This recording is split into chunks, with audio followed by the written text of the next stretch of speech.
Excellent. We'll be calling this Lane Community College Board meeting to order. We are going to first off actually start with swearing in our student representative that is going to be on the board. And then we'll go into a roll call. So, Sawyer, if you want to stand, Sawyer Smith, if you want to stand. And just repeat after me. You can feel free to raise your hand if you'd like.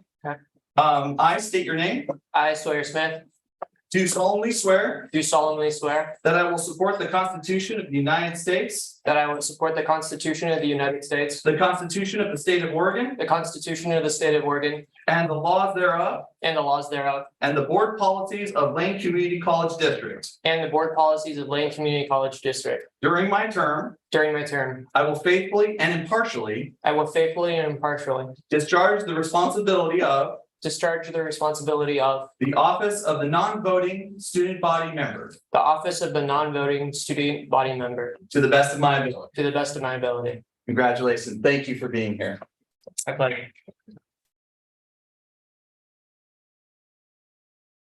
All right, now with that, we will do roll call to include the student body.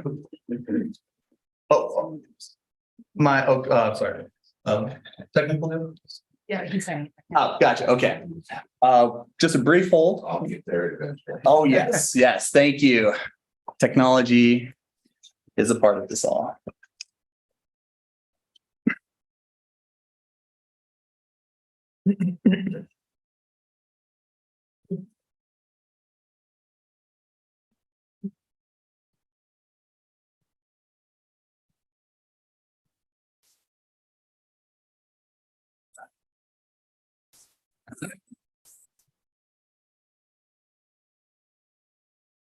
Michael Blade.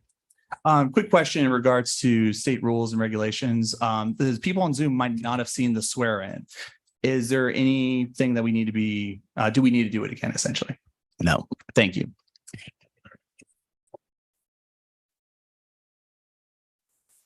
Appreciate everyone's patience with our technical difficulties.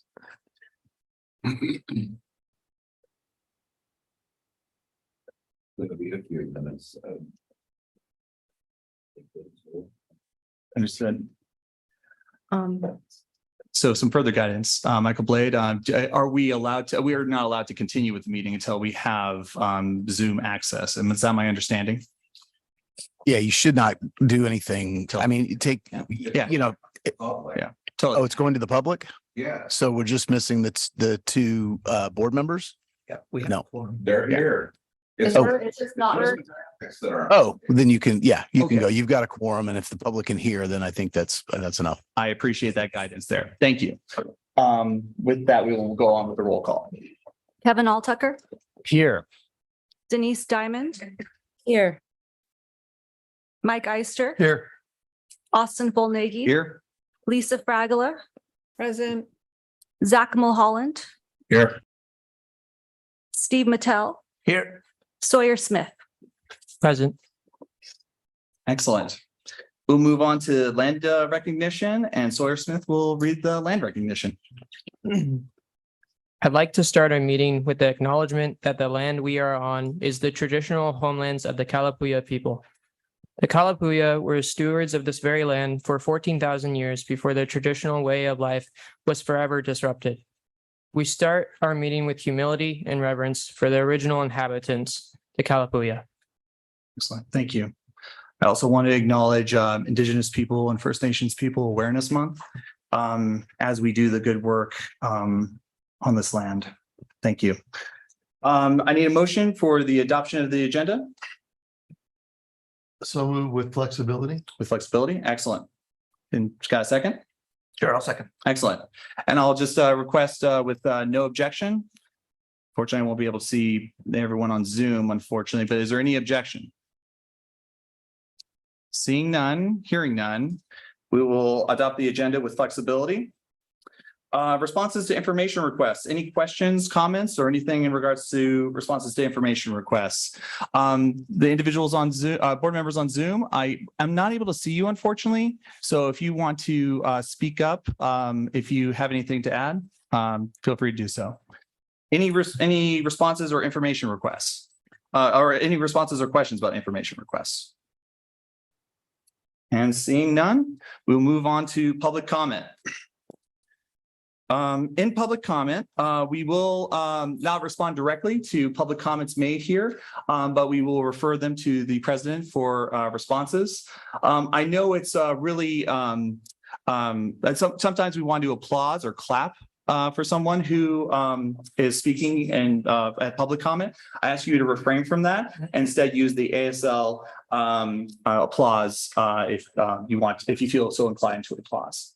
We'll go ahead and get started with students first. And like I said, 3 minutes per speaker. Also, may I make a request Oh, yes. before we get started with the public testimony? Yeah, go ahead. Thank you. Board members and perhaps our president have received letters from community members totaling some, maybe as many as 10 this past couple of weeks.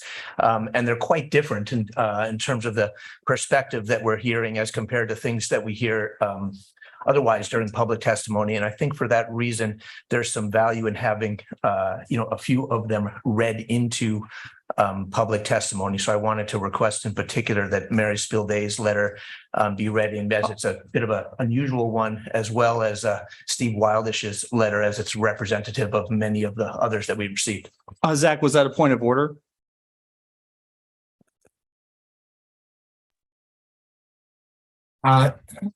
Well, just to state, I think that we need to find a time to discuss some of the letters that we've gotten. Some of them, I think, are based on not an accurate understanding of the college's revenues versus surpluses versus deficits.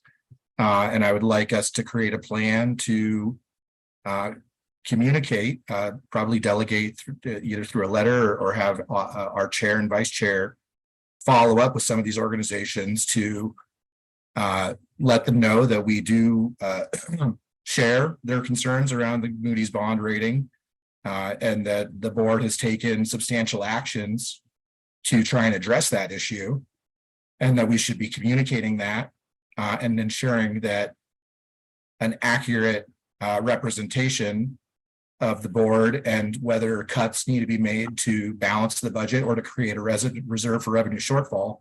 I think we need to be very clear with the public what the actual situation is and correct the record where needed. I don't see any reason to read them into the record. We've all read them. They're in the record. Thank you. All right. I'd Kevin, like to find some time at the end, though, to figure out the plan of action of how to respond. absolutely. Kevin, I don't want to necessarily deprive the public of their time. And I wanted to ask, would it be okay if we took some time at the end to discuss this as opposed to using the public's time? Or go ahead. I would like to say this is part of public time. This is public testimony. We've had many letters read into the record for emphasis. I see no difference. It's not up to the board to decide whether the content is 100% accurate. We've had lots of misinformation read into the record previously. So I would say it's important and fair to balance some of the public record that a handful of these letters be read into the record, and especially Mary Spilday's. Okay. And really quick, is there someone in the public that's going to read it into the record, or are you as a board member? No, I believe we have people prepared, although I would defer to president on that. Okay, gotcha. Denise. Oh, you're muted, Denise. I don't know if there's guidelines around this, but it seems that it's either all or nothing. And we can decide when we do questions how to go about it. But as we cannot appear to have any preferences, it's either all the letters are read or none of the letters are read. Well, in that case, I would just request they all be read. And I would say that we would need to do that at a time that finishes after the standard public comments, because we have not done that before. We have received many letters. And I don't know if there's policy or guidelines on this topic. But if not, then we need to talk about it and establish some kind of consistent, equitable guideline. I really appreciate the conversation that we're having here. Michael Blade, I believe the proper decorum for public comment is that they sign up to speak at public comment. They are then called upon to speak at the podium or on Zoom. And that is what goes into the record of public comment. Is that the correct decorum? I mean, that's what we usually do.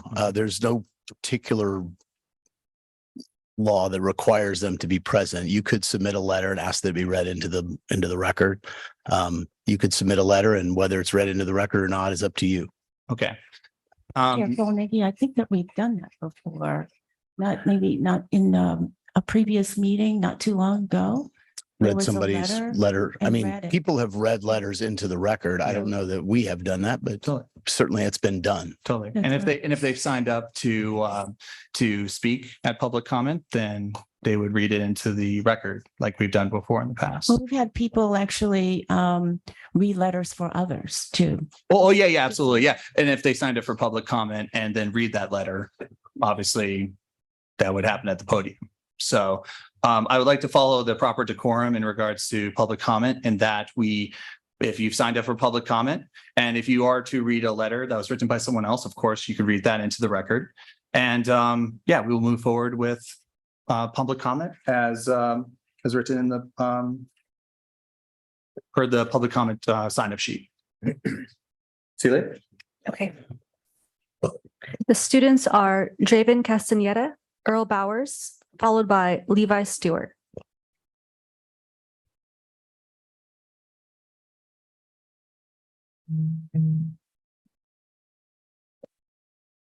Good evening, President Bolger, Chairman of the Board, and members of the board. My name is Draven Castaneda. I am of the Navajo Nation and a welding student at LCC, as well as a co-chair of the Native American Student Association.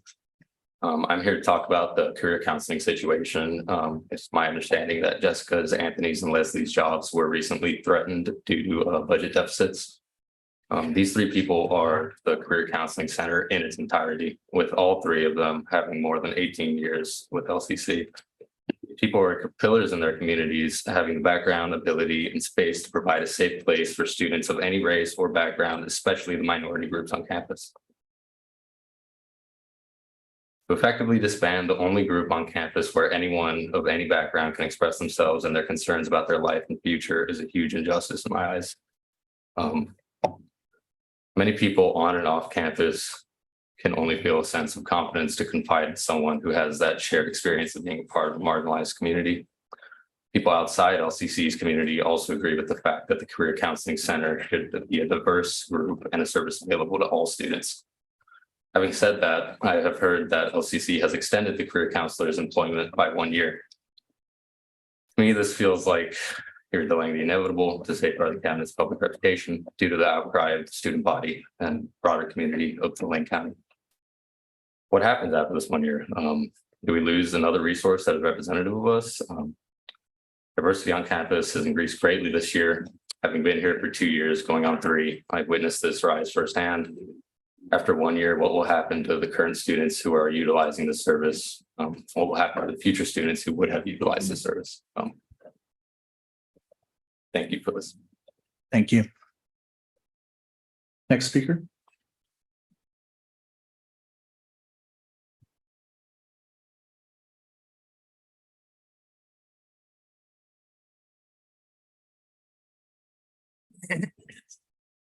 Good evening. My name is Earl Bowers. I'm a son of the Apache Nation.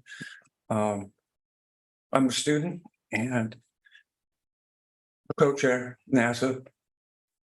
I bring this feather with me today to speak with me, so you know that I come in a good way. I'd like to recognize the friends of the First Nation people that are in this room, but my heart is heavy. There's a grave injustice that needs to be righted. We need a proper name for our longhouse. In the light of land acknowledgement and recognition, to not have it named after the people whose land it sits on is offensive and hurtful. I ask this board to take the necessary steps and do the work to allow us to right this wrong. I hold my talk where I say, thank you. Thank you. Next speaker.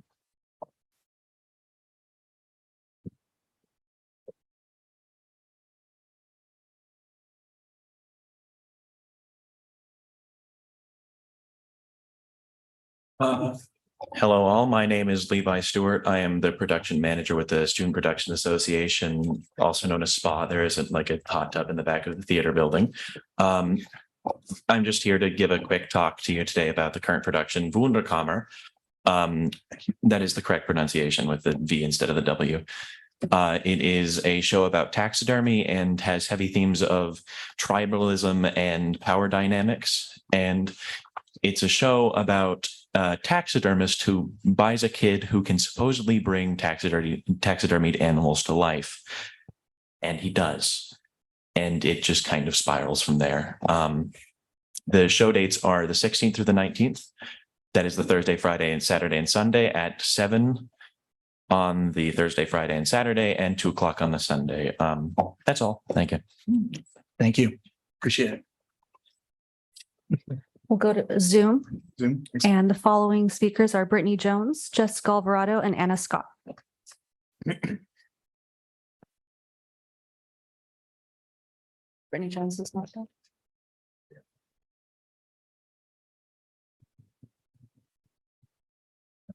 Jessica Alvarado.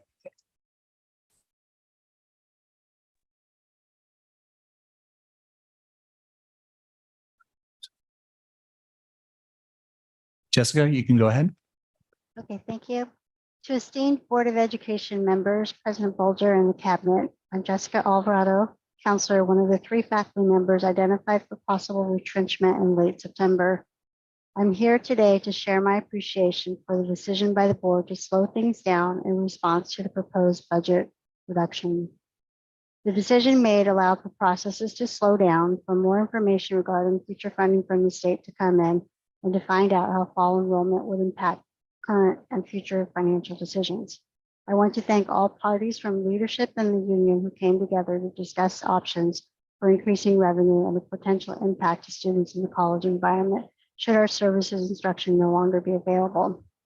While it's likely that there will be need in the future to make more difficult decisions, I'm hoping that this process we most recently experienced will be used as well. Although the decisions that were made honored what we were hoping would happen, there will be unintended consequences. There's a human cost on well-being, on our ability to do our best work, on our effectiveness of our work with students, and on our relationships with each other and with our loved ones. I'm requesting that future decisions be made on objective information and data, consider the impacts of future proposals, and follow the usual budget cycle as opposed to the start of an academic year. Thank you to our past and present colleagues, students, and friends who provided us support. Thank you to everyone for your commitment to Lane and our community. Thank you.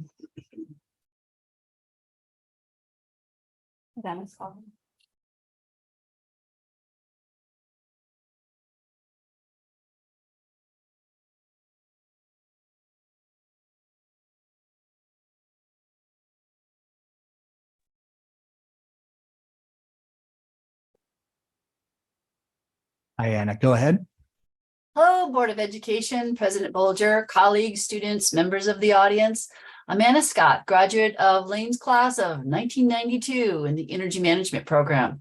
Since 2005, I've proudly served as a classified staff member here at my alma mater in positions in facilities management and planning and institution effectiveness, information technology, health professions, health, PE, and athletics, and as a member and chair for the governance councils. I would like to introduce myself as the 2023-24 College Council Chair and to advocate for the Board of Education to at least reaffirm their intention to comply with Board Policy 325. Even better would be to consider amending Board Policy 325 to reflect both that the board policies were explicitly excluded from the internal governance system and that the governance system serves to provide decisions that culminate as recommendations to the president. Thank you for your consideration. Excellent. Thank you. That's Brittany Jones. Sign on. Oh, We'll move back to in person. Leslie Soriano Cervantes, followed by Paula Thani.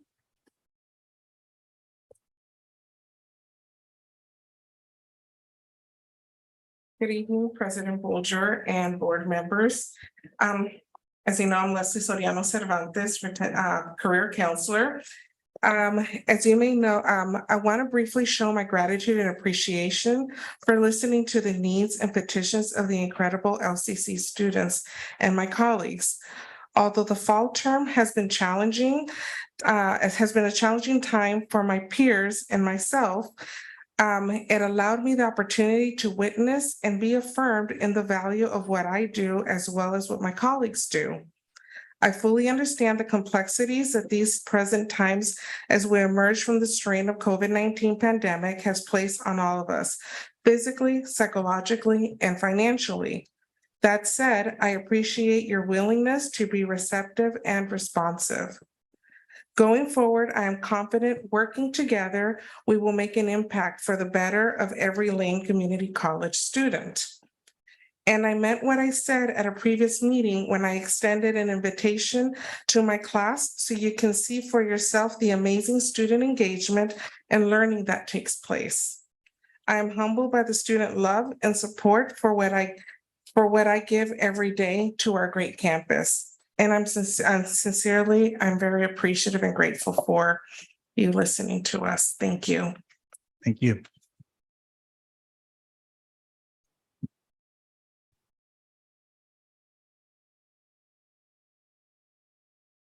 Good evening, President Bulger and board members and Chair Fulmegi.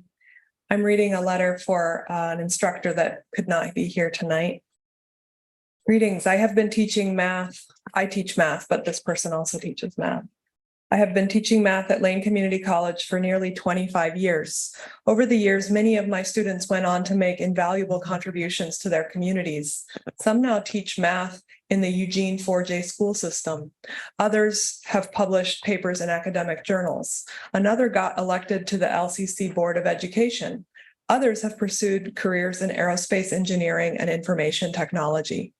One of my students from long ago was also a survivor of the Thurston High School shooting. I have been at LCC that long. I love working at LCC, but there are some challenges that come with being a part-time instructor. One such challenge is the ability to continuously maintain health insurance coverage, especially since the pandemic in 2020. I do not enroll my wife and son in the LCC health plan because of this instability.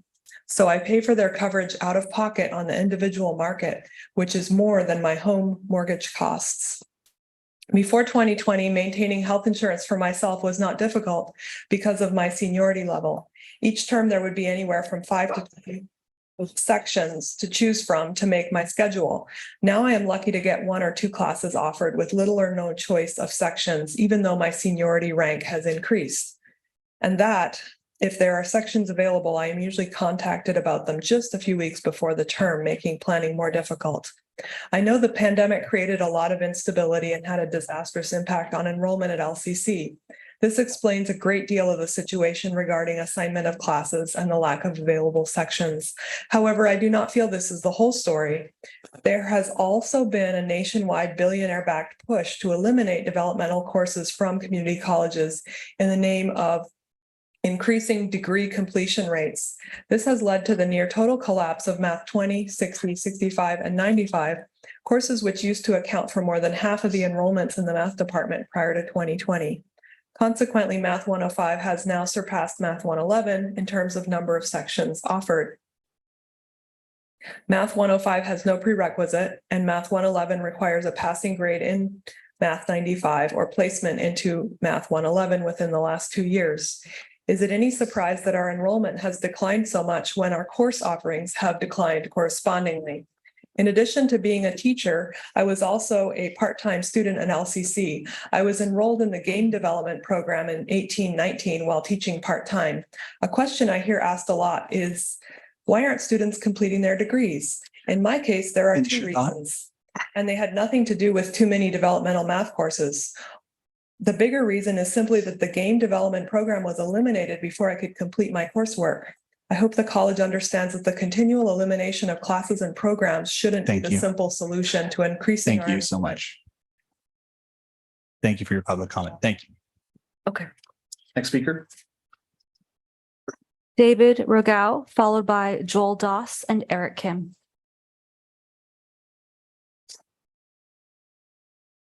Welcome. Good evening. Thank you for allowing me to speak. My name is David Rogo, and I'm a part-time faculty in chemistry. I started taking classes at LCC over 25 years ago, which eventually led me to earning a PhD in chemistry and pursuing a career in teaching. I'm very proud to be teaching at Lane Community College, where I can give back to the community college that nurtured me along my path. I've been a part-time faculty teaching at LCC for over 5 years now, during which time I have been teaching part-time at Lynn Benton Community College as well. I also taught at Chemeketa Community College for over 2 years during that same time, and also did some work at the U of O and Western Oregon University. As you can probably imagine, and some of you may well understand, 2 part-time jobs add up to more than 1 full-time job worth of work. Despite being spread so thin, I do my very best to make sure that my students are getting as much of my energy as I have to give. And that doesn't leave much as I or my partner would like for my life outside work. One of the reasons that I have to teach at multiple colleges, aside from needing to make enough money to live, is because I'm working toward having my student loans forgiven under the Public Service Loan Forgiveness Program. Part of the stipulations to qualify for forgiveness under the PSLF program is that one must work an average of 30 hours or more per week each year for 10 years or 120 payments. And 30 plus hours can include multiple public service jobs if they're part-time. Without the PSLF program, there would be no possible way for me to pay off my student loans on my current salaries, considering the accrual of interest. So I'll need to work at multiple colleges for the 10-year period or find a full-time position. And I assume most here understand how competitive these full-time faculty positions are these days. That combined with the fact that I want to live in this area that I love, where those open positions don't come up very often, means that I will likely be working at multiple colleges for the foreseeable future. My partner and I have been trying to save money to buy a house for many years now, and with the recent inflation and increase in interest rates, we feel like we're priced out of the market, especially with student loan payments on top of everything else.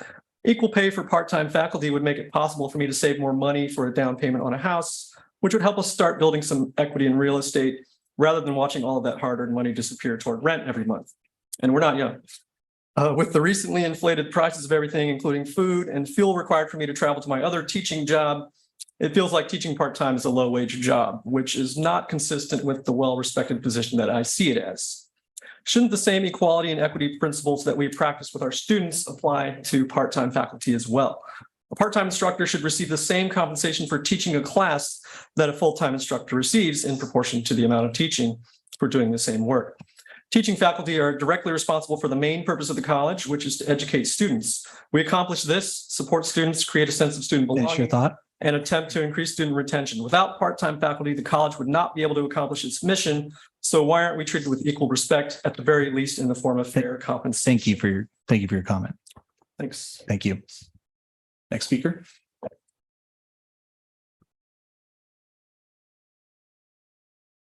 Welcome. Good evening, President Bolger, members of the board, Chair Falnaghi. My name is Joel Doss. I am a part-time faculty in the Physics and Astronomy division, and I'm here to speak on the lack of support for part-time faculty, particularly involved with healthcare stability and proper financial compensation for work done by part-time faculty. Part-time faculty teach a large portion of the courses offered here at Lane Community College, yet we are not compensated in the same way that full-time faculty are, despite the fact that we do equal work and also involve engagement with our students from both an emotional and course stability level, and also greater opportunity outside of the community college. I consider myself a link between the university at Oregon, given that I recently received my PhD from that program, and I appreciate the dynamical opportunities evolved here at the college and how it relates to the university as a whole and involved with the greater educational abilities of our students. However, the complete instability of knowing whether or not I will be involved in terms of faculty engagement on a term-to-term basis leaves me quite concerned for the future of both my aspirations involved in higher educational teaching and the overall welfare of this college as a whole. I'm sure everyone here in this room could agree that community colleges serve an important purpose in terms of providing the majority of educational opportunities for students around the country. And I would like for the board to heavily consider the financial ramifications of the fact that if they do not support part-time faculty, then they are fundamentally not supporting the college as a whole and ultimately undermining the welfare of its student body against the stated goals of the college itself. Thank you. Thank you. Good evening, Lane Community College Board of Education and Dr. Bulger. My name's Eric Kim. I teach psychology in the social science department. I'm here to talk about how psychology helps students learn, and this introduction is going to be important later. Dr. Stephen Chu is a cognitive psychologist who describes the unique characteristics of a psychology education, which he calls psychology's superpowers. One of these superpowers is the scientific study of effective learning strategies. There are many effective learning strategies, such as talking about what you've learned. You tend to remember the jokes you tell over the jokes you hear. Repeated practice or testing, such as quizzing, helps learning more than repeated reading. This is because you are retrieving the information, and this retrieval process helps retain information, which is also why you probably remember the jokes you tell over the jokes you hear. Getting feedback on your performance, getting a good night's rest, avoiding multitasking. These strategies help people learn. The strategy for tonight is telling a story and relating new information to previous learning. For example, if you need to introduce yourself, you should have a polite greeting, state your name, provide a relevant personal link, manage expectations. Repeating this list over and over keeps it in short-term memory and is unlikely to be transferred to long-term memory. And even if you do remember it, your ability to apply your knowledge broadly to new situations will be limited. A better strategy is to tell stories and link new information to what you already know. For example, most students, and perhaps many of you, have seen The Princess Bride. And one of the more famous lines in The Princess Bride is, "Hello, my name is Indigo Montoya. You killed my father. Prepare to die." In this famous line, you have a polite greeting. "Hello." You stated your name. "My name is Indigo Montoya." You have provided a relevant personal link. "You killed my father." You're managing expectations. Prepare to die. When I introduced myself, I followed that same formula. "Good evening, Lane Community College Board of Education, Dr. Bulger." I said that instead of "hello." "My name is Eric Kim," instead of "my name is Indigo Montoya." I teach psychology in the social science department instead of "you killed my father." And I'm here to talk about how psychology helps students learn instead of "prepare to die." Telling stories and connecting new information to current knowledge takes time, but it improves long-term memory. This process is what psychology teaches students. It's a skill students can use not only in psychology, but other courses and in the workplace. Thank you for your time. Thank you. Next speaker. That's it. Oh, that's it. Excellent. All right, moving on to the president's report. It seems to me that if a board member wants to read a letter, that they should be able to do that. I apologize. Yeah. My apologies. So I wanted to give a moment if anyone would like to step up to the podium to make a public comment and read a letter into the I've done this before in the past where I've opened up the public comment and cut it off and so forth. I forgot to mention that. If anyone would like to stand up to the podium to read a public comment of any of the letters presented, they may do so. She answered your question. In that case, I would like to do that. Okay. I don't have it in front of me though. We have some copies available, actually.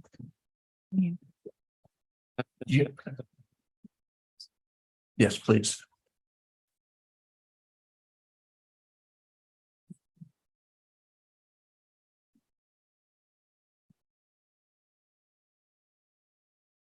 Thank you. Good evening, board. As you know, my name is Steve Mattel, and I would like to read a letter that the board members and Dr. Bolger, I believe, recently received from former President Mary Spilday, who attended our most recent board meeting held in Florence.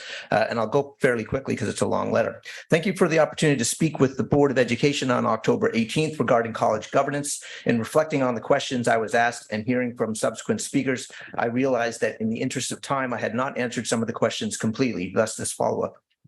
Trustee Mattel asked about recruitment of presidents, and I mentioned that the pool of applicants for presidency are shrinking. I neglected to mention that the community colleges are a pretty small, close-knit family. We know each other's business. There are two major factors that thoughtful, aspiring, or sitting presidents or senior leaders take into account when deciding to apply. The fiscal situation of the college, short and long term, including external ratings like Moody's, strength of reserves, and willingness of the board and administration to address budget challenges. The second is cohesion of the board and the board CEO relationship. As President Lee from ACCT described, the board and president are on the same team. A mark of a high-performing board is that the board has powerfully delegated to the president the authority and responsibility to run the operation of the college.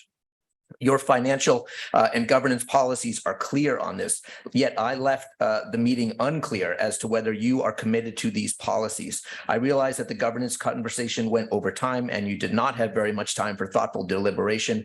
However, respectfully, I would say that you, as a board, have not made it clear that you are willing to comply with your own financial or board-present relationship and governance policies. You have made statewide and national press regarding your budget situation, and to date, you have failed as a board to address it in a timely way.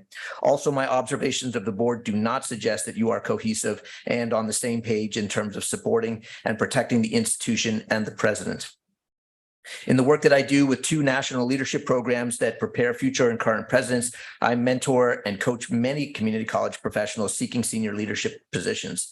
I could not in good faith recommend to any candidate to apply at Lane at this time. Needless to say, that is heartbreaking for me when I think about the college I care so much about. In deliberating of all the testimony regarding governance and the delegation of authority to the president, even though some board members stated that they did not see the need for a resolution, at a minimum, you might consider reaffirming your intention to comply with your own board policies, BP 312, OCCA BP 2430, and BP 325. While NWCCU's standards are quite broad, they do expect that boards comply with their own policies. As Dr. Bangera from NWCCU stated, to be in compliance with accreditation standards, you need to comply with policies you have in place. And she specifically cited BP 325. I will not read that in the interest of time. We know what that says. And I believe I'll run out of time, so I will stop there. I'd like the rest of the letter to be entered into the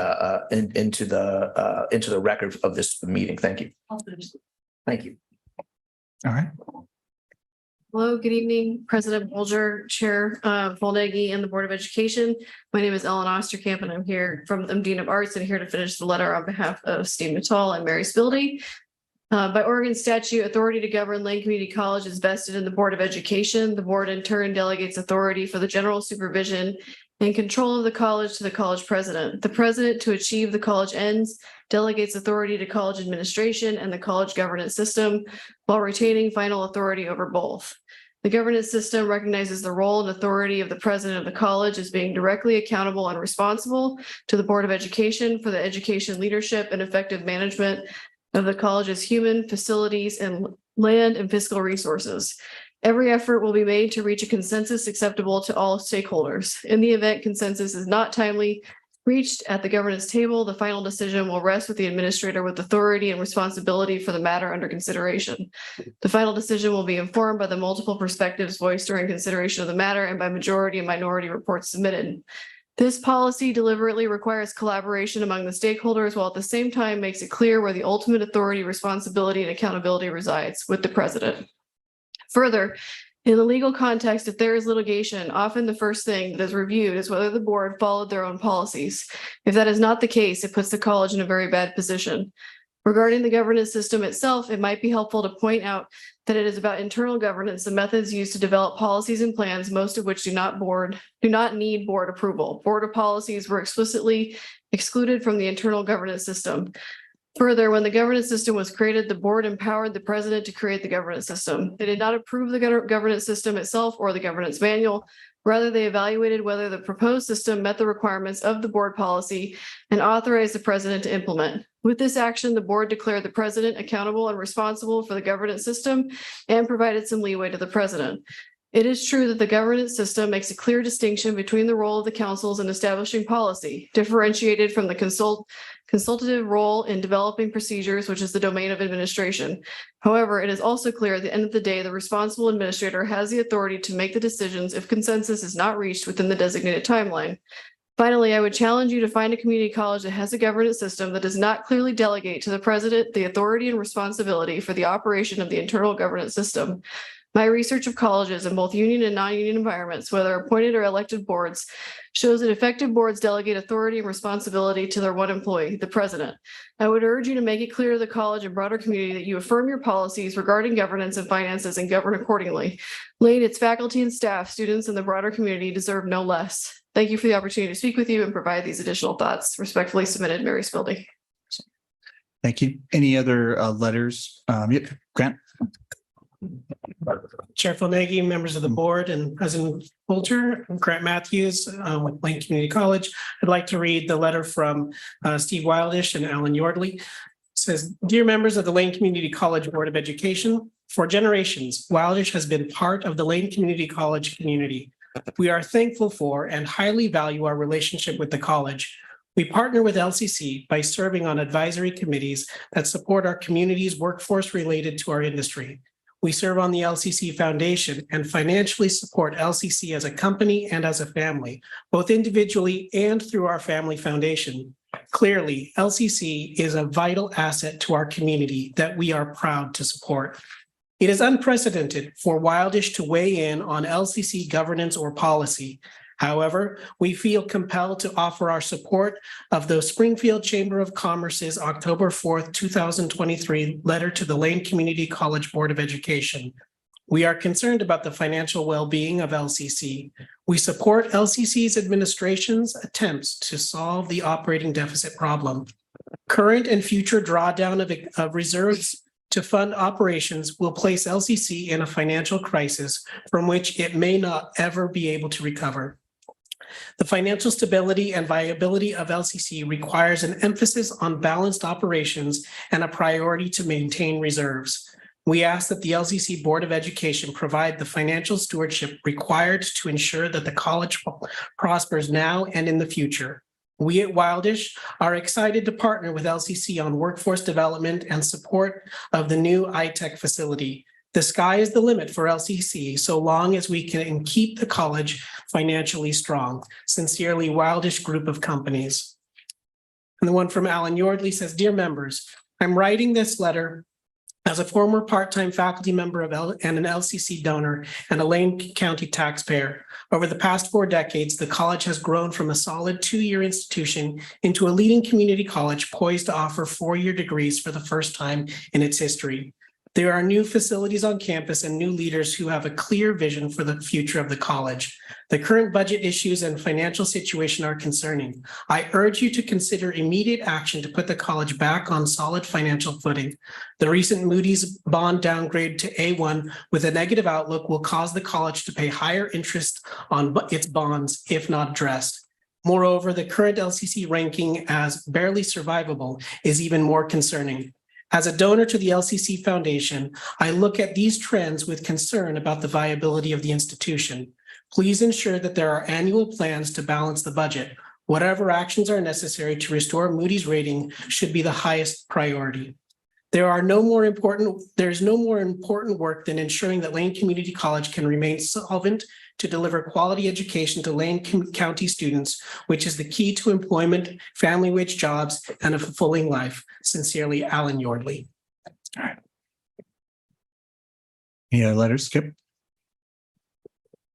Good evening, Board of Education, President Bolger. I'm going to read a letter from Vonnie Mickelson of the Springfield Chamber of Commerce. Chair Fulnagi and members of the LCC Board of Education, I'd like to extend my congratulations to the LCC community for the recently reported positive enrollment numbers, the launch of a new student transfer center, and several facility groundbreaking at campuses across the county that will serve as critical community workforce training opportunities. Collectively, these demonstrate the college's impact, value, and necessity, celebrated and remarkable achievements for a campus at any time, particularly during a leadership transition year. I have great appreciation for the collaboration of college faculty, career counseling staff, and administrators in their work with community partners. I'm also compelled to express my personal and professional confidence in President Bulger's leadership. Having spoken with several individuals on the President Recruitment Advisory and closely followed the candidate interviews, Dr. Bulger precisely presented leadership attributes and a rare set of competencies that our community strives for, needs, and will serve LCC's future aspirations. It was a privilege to serve on the community transition team that Dr. Bulger assembled soon after arriving. Then, like now, I was impressed by her level of professionalism, competence, and ability to recruit and lead a first-rate executive team. Clearly, the college's national recruitment efforts have paid off at a time when the talent pool is shrinking. And as former President Spieley noted, good presidents are hard to come by. Throughout my career, I have had the pleasure of working with business, government, and nonprofit organizations at the local, national, and international levels. I've observed how civically centered policy boards who practice steadfast resolve for stewardship, transparency, and fairness can turn around, accelerate, and achieve a vision beyond anyone's imagination. I've admired those who accept the pressures and exposure inherent to high-profile positions of public service in times of increasingly polarizing environments, resource scarcity, and conflicting public priorities. It's never been harder to govern and never more important to do so with a genuine commitment to best practices in governance. Policy should be responsive to the culture, context, and leadership style of an organization, but not ambiguous in delegation of decision-making authority and accountability. I understand firsthand how a written policy may be perceived as clear and prescriptive to some, misleading and interpretive to others. Both may be right, but when confusion or disagreement is left unresolved, it can be crippling to the organization. It is encouraging to hear that the board lean on distinguished college professionals and accrediting body guidance regarding best practices that strongly suggest the board delegate specifically, clearly, and powerfully decision-making authority to the president. I submit respectfully that if the policy as written or in practice presents conflicting interpretation of that power, it be important that the board restates clearly and unequivocally a common and unanimously agreed upon interpretation, then encourage a level of commonly shared understanding. This is written by Vonnie Mickelson, President, CEO of Springfield Area Chamber of Commerce. Thank you.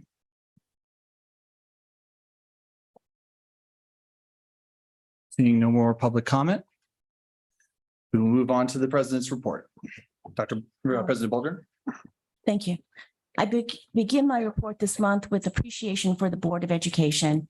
Your stewardship of LCC is invaluable to the institution and the community. Your support is critical in helping us further the college's mission and strategic goals for student success. I also want to welcome Sawyer Smith as a student trustee of the LCC Board of Education. I am looking forward to working with you, Sawyer. We have final numbers on credit enrollment for the fall term. Enrollment growth with a focus on student success is a top priority. Fall term numbers compared to fall 2022 for credit enrollment are 10%, headcount 6.7%, and full-time equivalent or FTE 11.3%. It is important to note that these credit numbers have a significant impact on tuition and state aid funding to LCC. The numbers exclude fall term offerings in the College Now high school program and non-credit. On the national front, the National Clearinghouse Research Center has released preliminary data confirming that enrollment in associate degree programs has increased 3.6% this fall, and enrollment in undergraduate short-term credentials has increased 9%. Since the September regular meeting of the Board of Education, the college has continued to work on the budget balancing package required by the FY24 adopted budget as approved by the board.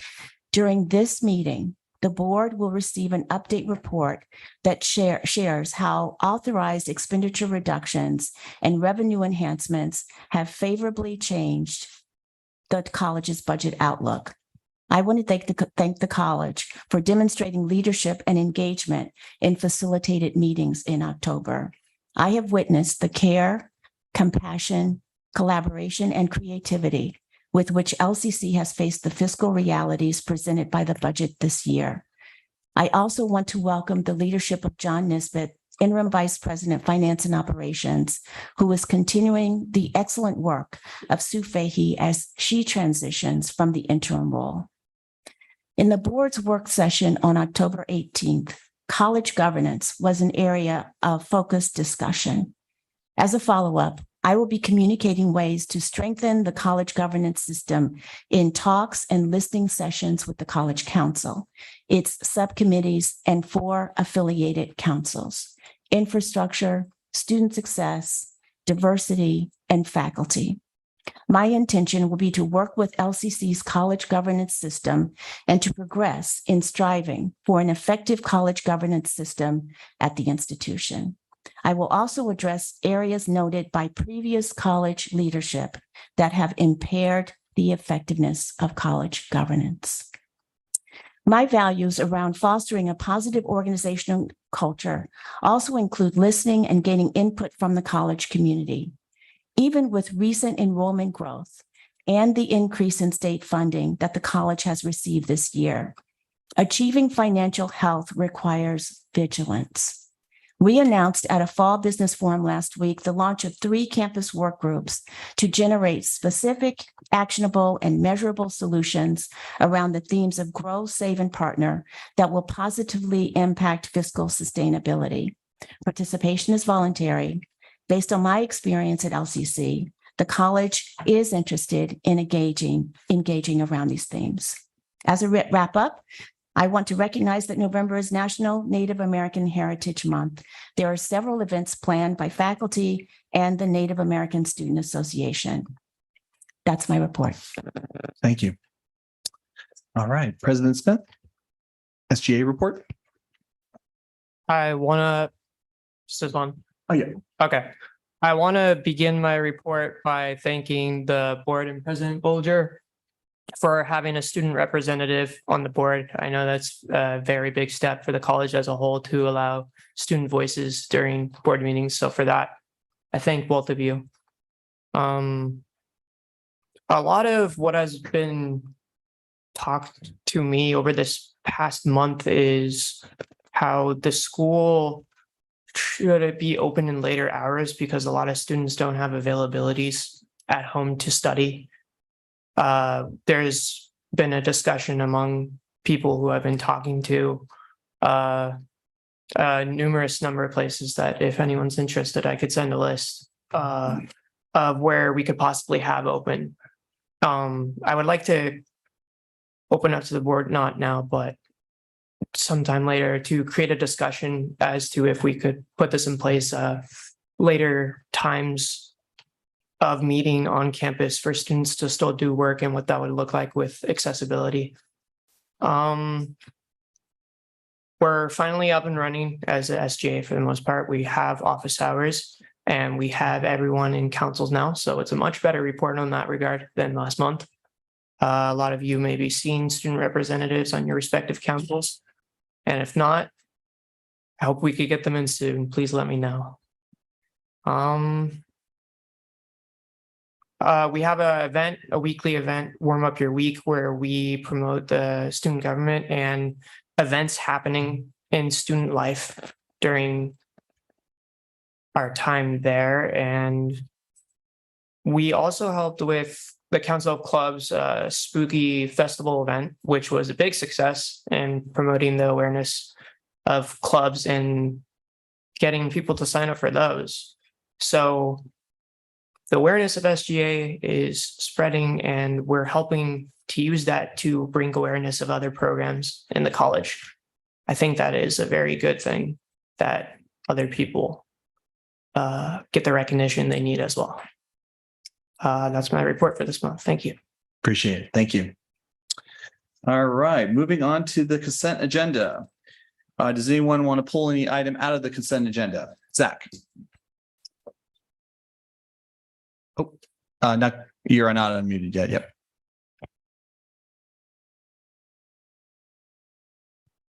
Yeah, I'd like to pull item G, please.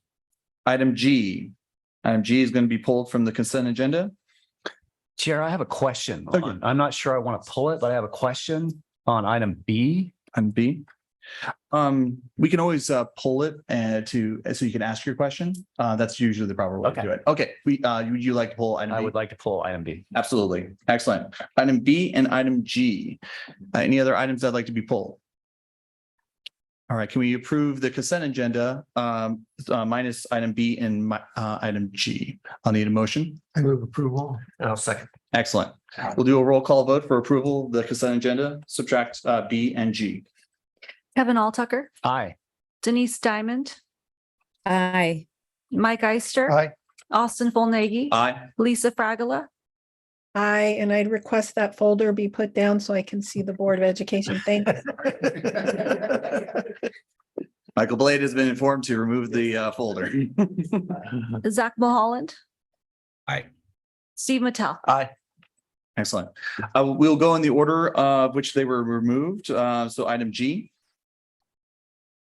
And then followed by item B. Zach, you pulled this. Go ahead. Yeah. How many students are currently paying out-of-state tuition that are not international students? Dr. Balcher, do we have someone who could speak on that? I wonder if Dawn, you have information regarding that, and I think that Dr. Joyce is on Zoom, if he's still there. I know he's in Sun River. But I think that Dawn may have that answer. Unfortunately, don't. So I would probably want to connect with Kathy Thomas, our IR, and she would be able to pull more specific numbers on how many students are actually paying out of state tuition. Okay. Dr. Joyce, I saw that you unmuted. Should I have an answer? Yeah, I was going to say exactly the same thing. We'll run a report and find that out and get that back to you ASAP. Okay. Zach, do you have any further questions? So, well, it's my expectation that this policy effectively acts as a barrier that would have a student delay enrolling for 3 months or even a year rather than enrolling immediately after they move here. I'd like someone that moves here to be enrolled, to be able to enroll in a lane pretty much as soon as possible. And so I would be interested in amending this to be 3 days instead of 90 days. And I wonder if anybody else feels that way. And if not, then I won't, then, you know, no big deal, but I didn't want to start the conversation. Understood. Yeah, and this was a board policy that was presented in the last work session. And Chair Carnegie, I'm wondering, we would like to provide some context for this, and we may not be able to do that this evening. We'd like just to have a little bit more time to provide some context, perhaps some comparisons to other community colleges in Oregon, for example, just to give the board some context. We are not recommending any particular way except what's in the policy. Mike can speak to this. Yeah, I don't think we can do that actually, Zach. There's an Oregon OAR about community college funding and the distribution of community college support fund.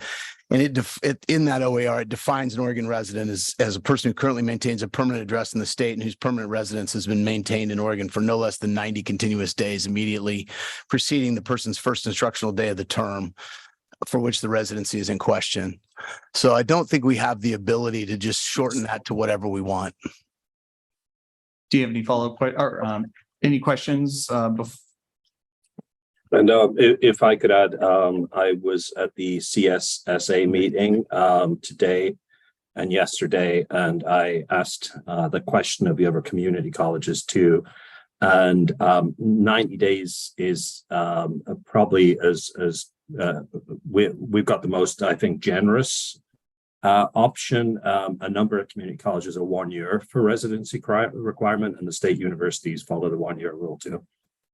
And but yeah, that Oregon. Sorry. No, thank you. If we're not allowed to do it, then it's a non-issue.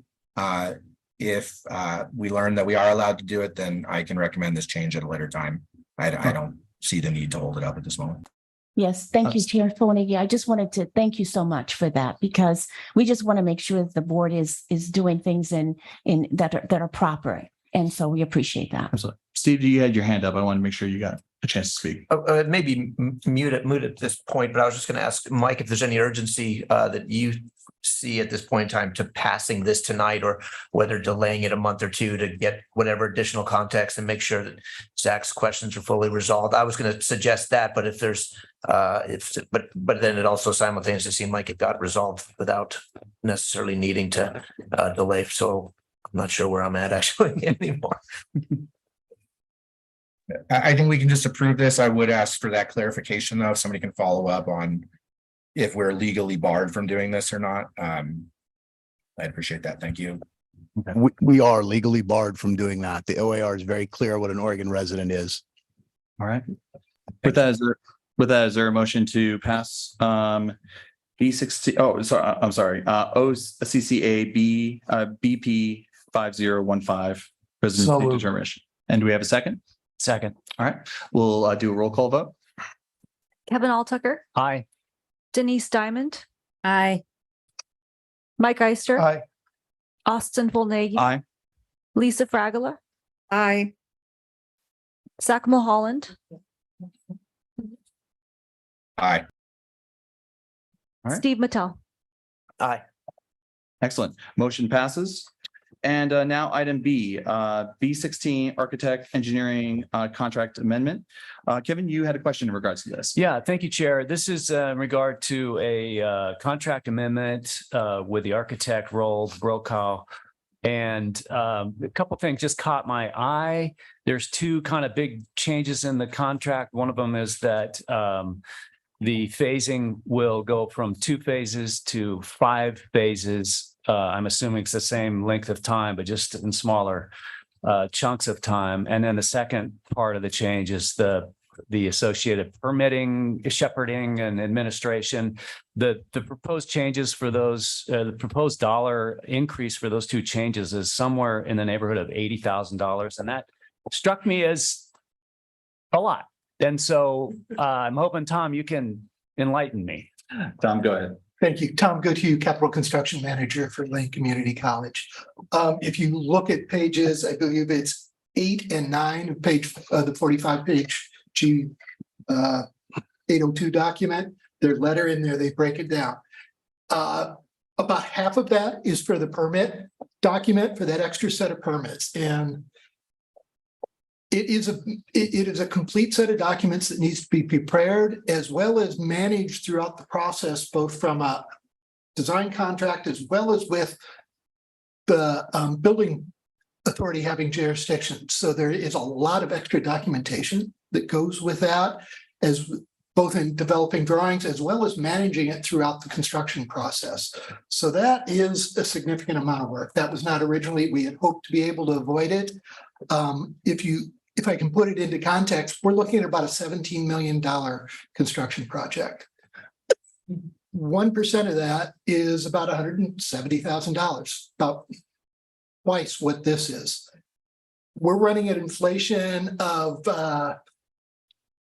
conservatively 3%. It's been at 4 to 5 and 6% over the last year. So by running that early permit package, which we were looking to avoid, we avoid that delay in construction and buyout overall. So it's a balancing game throughout all of this to get that pulled off. So it was a choice. We thought adding the extra, doing things that we could get in the summer or in off season so we don't impact the students near as much. We're in a situation in this building where we have 2 of each type of lab, basically, and we have to take one of them down to remodel and replace. So really, it's a shell game of logistics as much as anything, as well as trying to be judicious with where we spend our funds.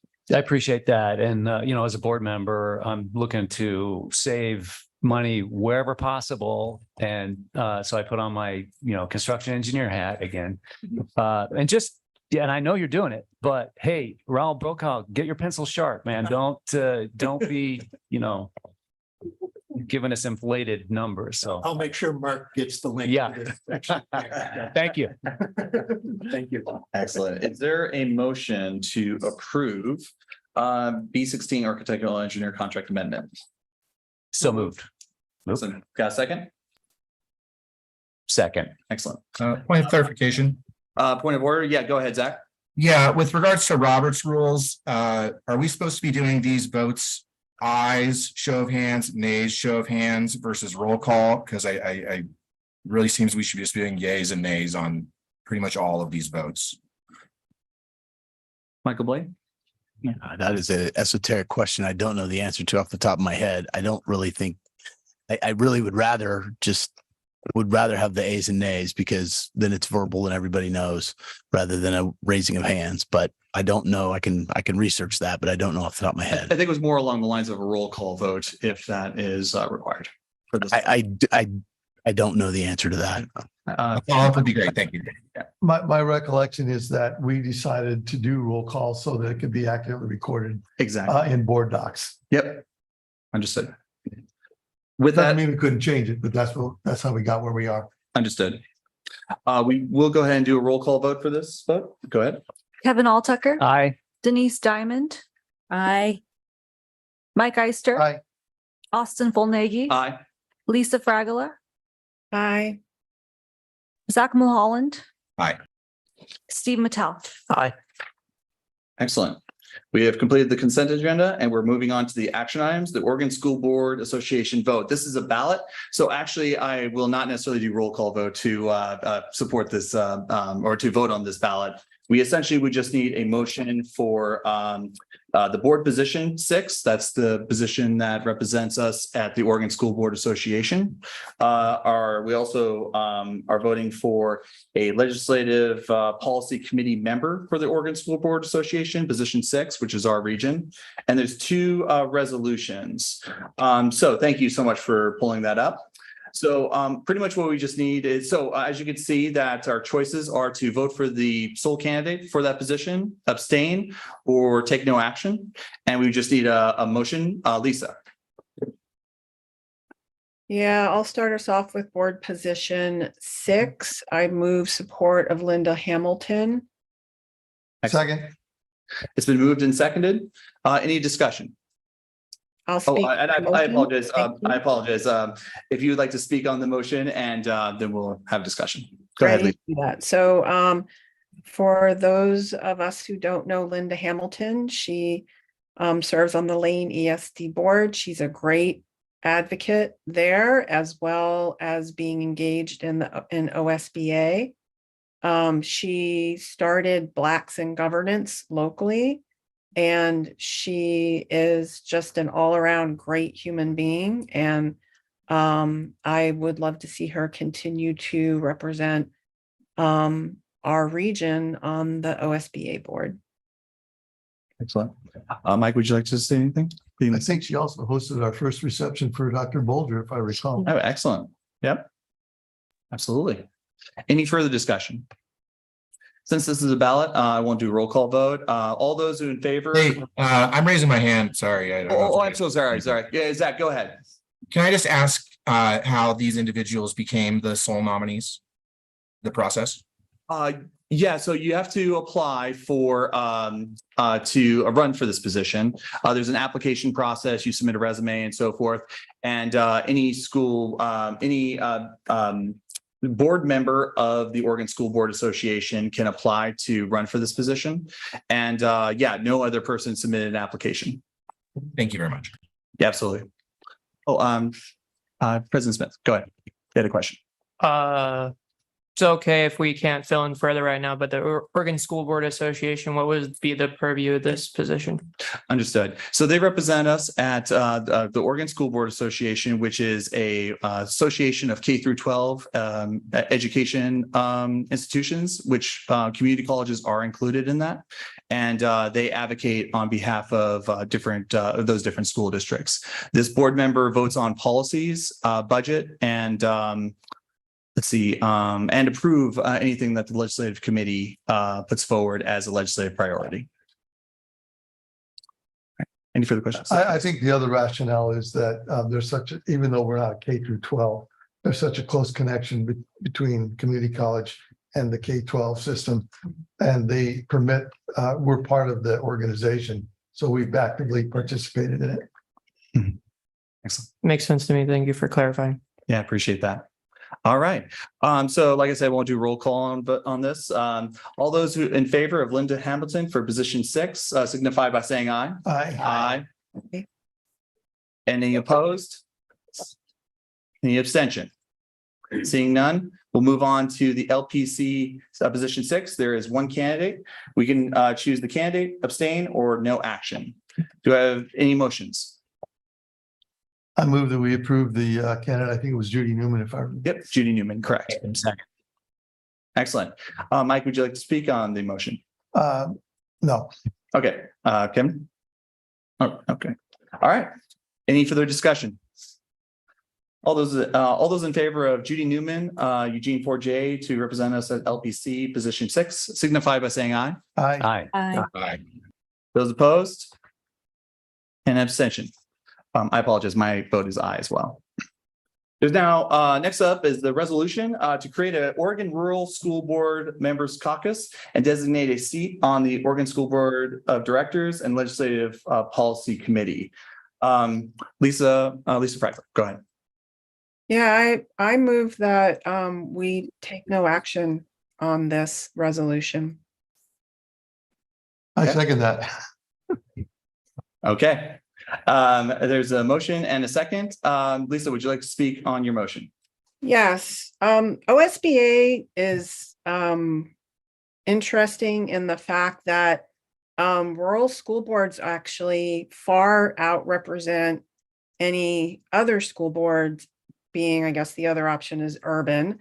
When you think about the fact that like Portland is represented by one massive school district, or Salem is represented by one massive school district. And then there are so many rural school boards. So rural school boards actually far out represent the urban school boards. And I think designating a seat on the board of directors and legislative policy committee further heightens that imbalance. And so I'm recommending no action taken. No action taken. Okay. Mike, would you like? I concur. Okay, excellent. A motion has been made and seconded. Any further discussion? Seeing none, all those in favor signify by saying aye. Aye. Aye. Aye. Any opposed? I'm abstaining. I just don't know enough about this at all. All right, understood. One abstention. All right. To abstain. Yeah, I have no idea what we're talking about right now. Resolution 2 adopts the proposed amendments to the Oregon School Board bylaws. And I apologize, there's supposed to be an actual language here of what the amendments were, but they did not include that in the ballot. One second here. Did they not send the actual amendments? I apologize, just getting clarification.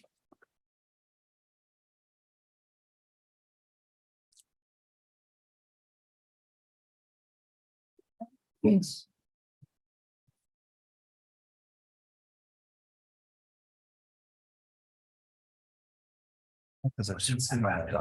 Okay. My apologies, everyone. Okay. I apologize. I thought that the language actually was in the ballot itself. Unfortunately, there is no language on that. Oh, actually, thank you. Is that, I believe Brett's putting that together. Oh, perfect. Thank you.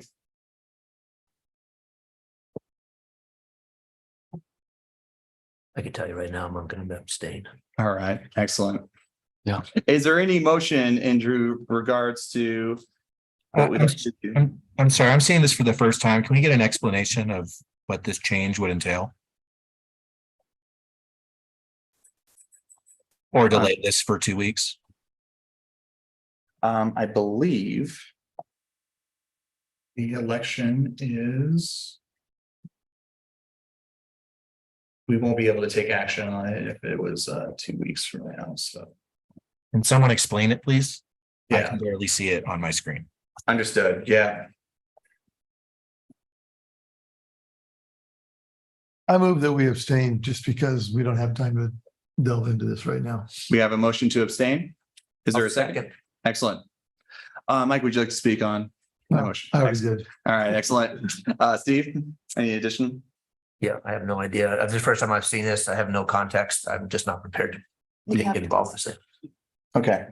And just FYI, we do have till December 15th to submit our ballot. That being said, we can still abstain from this particular resolution. So yeah. Any other further discussion? Seeing none, we'll go ahead and do a vote. All those in favor of abstaining from resolution 2, signify by saying aye. Aye. Aye. Opposed? Any abstaining, abstentions? All right. I will submit this ballot on behalf of Lane Community College. Thank you so much for everyone's time here today. Next is the F-24 budget balancing package. Dr. Balger, we have a few presenters on this. Can I have a point of order, please? Point of also? order, yes. Could we take a short break prior to moving into the next 3 items, since it seems like they're all closely connected and could be going a little while? Okay, gotcha. Let's go ahead and that was a proposal, so we'll go ahead and take a 10-minute break. And then so we'll be back here at 7:26 and we will start off with FY24 budget balancing package.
Quiet down, Jason, I'm gonna be in the meeting.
What are you yelling about?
Okay.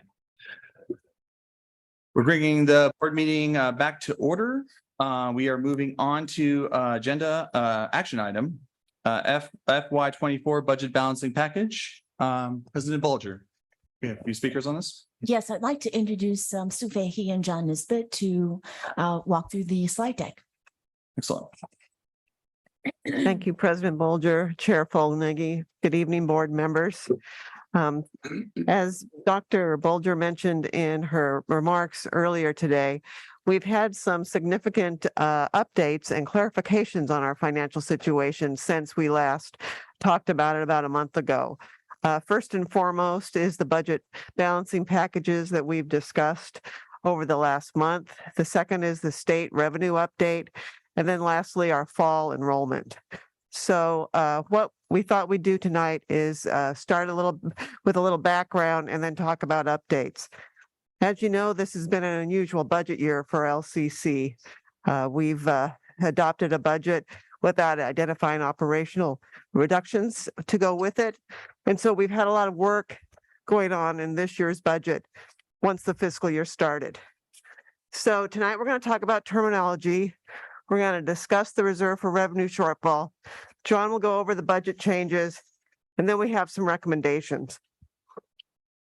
Excellent. And just really briefly, would you like us to wait for our questions to the end, or can we ask during the presentation? Feel free to ask during the presentation. Fantastic. So this isn't a question to be answered now, but I wanted to plant the question so you, if it takes some time to think about it. What I'm going to want to know is where we stand with our year-end fund balance at some point. Doesn't have to be right now. Okay. Thank you. Right, next slide, please. So speaking of ending fund balance, let's talk about the terminology of what ending fund balance is and is not. The ending fund balance is the beginning of the year reserve balance plus or minus the annual surplus or deficit. It is based on actual results. So when we say we want to know what the ending fund balance is, we want to know exactly where we're ending on June 30th, 2023 at this point, right? It's basically a fund savings account, right? It's what you would have in your personal savings for your fund balance. So if revenues are below budget and expenditures are at budget, your ending fund balance is going to be lower than you'd hope. If revenues are higher than budget or expenditures are below budget, then your ending fund balance will be higher than you anticipated.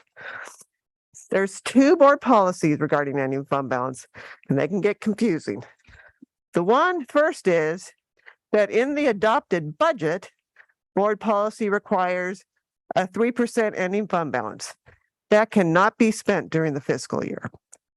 Board policy also requires the actual ending fund balance to be 10%. If it is not, we have to present a 3-year plan to get it to 10%. So can you tell us where we are with regard to compliance with those two board policies? Or is that coming up later? So we'll have to bring ourselves back into compliance depending on what the board approves for transfers on the 3% policy, right? Because depending on how much you put into the operational budget, it will increase your 3%. The 10%, we are still working on finalizing June 2023. We've got consultants coming in to help, and we hope to have clarity in the next month. Zach. So the board policy, I believe, says that when we go under 10%, that we have to have a plan to get back within 3 years. What is the timeline and process for us to develop that plan to restore the ending fund balance to above 10% within 3 years? When, and what's the timeline for that process? The current plan is at one of the December board meetings to bring the ending fund balance and any plan to restore that's needed. Okay. Next slide, please. All right, supplemental budget. Supplemental budgets, and you have one on your agenda that tonight, are typically used when revenue is or is assured of being received over budget. The process for a supplemental budget is to ask the board to adopt one. And once it's adopted, revenues will go up and expenditures will be increased by the same amount. And we can talk more about that on the next agenda item, where we're asking you to approve a supplemental budget. Contingency is included as part of the adopted budget annually. You've seen this in your budget every year. And it's to be used when additional expenditure authority over the adopted budget is needed. The process is to ask the board to approve a transfer from contingency. You'll also see that tonight on the agenda. It's coming up. In a contingency transfer, your operational expenditures will be increased and your contingency account will be decreased. So it's like using your savings to fund current expenses. Any contingency not transferred will result in a higher ending fund balance than would otherwise occur. Okay, we good on that one? All right. Here's the new one. Reserve for revenue shortfall. Typically, it's included as part of an adopted budget when major sources of revenue are uncertain. So for us, that's state revenues, enrollment, and large one-time revenues. If you recall, we had all of those very uncertain when the budget was adopted this year. So the standard process is to identify operational expenditure reductions equal to the RRS before the budget is adopted. And that's key. It's supposed to occur before the budget is adopted. When that happens, the adopted budget revenues that were considered uncertain and they're actually received or assured to be received, then the board may approve using part or all of the RRS to be transferred to cover operational expenditures. It's kind of a melding between the supplemental budget and contingency. You have to have revenues come in to use it, but then the board approves the transfer. Does that make sense? Okay, great. Next slide, please. I have a question, if we could go back yeah. to that slide. Thank Yep. you. So similar to how you said on slide 5 for the contingency, if it's not transferred, it would go into the ending fund balance. Would that be true of the RRS, that if it is not transferred or it's not utilized, it could be put into the ending fund balance? Only if the revenues that you're holding that for are actually received. If your Correct, revenues. yeah, of course. Yeah. Okay. Thank you. Mhm. So in our adopted budget, we've seen this slide before. We had had the budget adopted with a 4 million RRS. And the corresponding reductions were not identified prior to adoption. So we did not follow the standard process for a reserve for revenue shortfall this year. That's what this organization has been working on for the last several months, is how do we close that gap? It's 3.8 million in revenue enhancements or budget reductions to balance the operational budget. The budgeted ending fund balance was reduced by $200,000 to align with those expenditure reductions to match that 3% board policy. Does that make sense? Can you just, I don't know. Yeah. Say that one more time, maybe slightly different words. Yeah. I don't know. So the board policy that requires a 3% budgeted ending fund balance. Mhm. When you reduce your expenditures, you need your 3% is lower. Now I got it. Thank you. Okay. Yep. Mhm. Clarification. Yes, sir. Go ahead. Why does there need to be specifically a 3% fund balance? Is there some sort of buffer you need? Good question. So typically organizations adopt a policy with a certain level of their expenditures that can't be spent. That's to help make sure you have funds for payroll or other expenditures that occur. It's usually lower than what you need, but it does provide a buffer to your point. Okay, thank you for the clarification. Excuse me. Can Yeah, you clarify the group just so we're all on the same page that when it says that we need 3.8 million in revenue enhancements or expenditure reductions to balance the operational budget, that operational budget includes the creation of this $4 million reserve for resident revenue shortfall that is effectively a surplus? The 4 million is only a surplus if the revenues come in that $4 million is created for. Okay. All right. Are we good to move on? I believe so. All right. Yep. Next slide, please. So I thought it might be easier to think about the RRS in 3 different buckets because we had 3 uncertain revenue streams when the budget was adopted. The first is the employee retention tax credit. We budgeted this year that we are going to receive $2 million of that one-time federal funding. As of this point, we are not projected to receive that this year. And the reserve for revenue shortfall, in my opinion, should not be released until the employee retention tax credit for the $2 million of the reserve for revenue shortfall should not be released until that is assured for this year.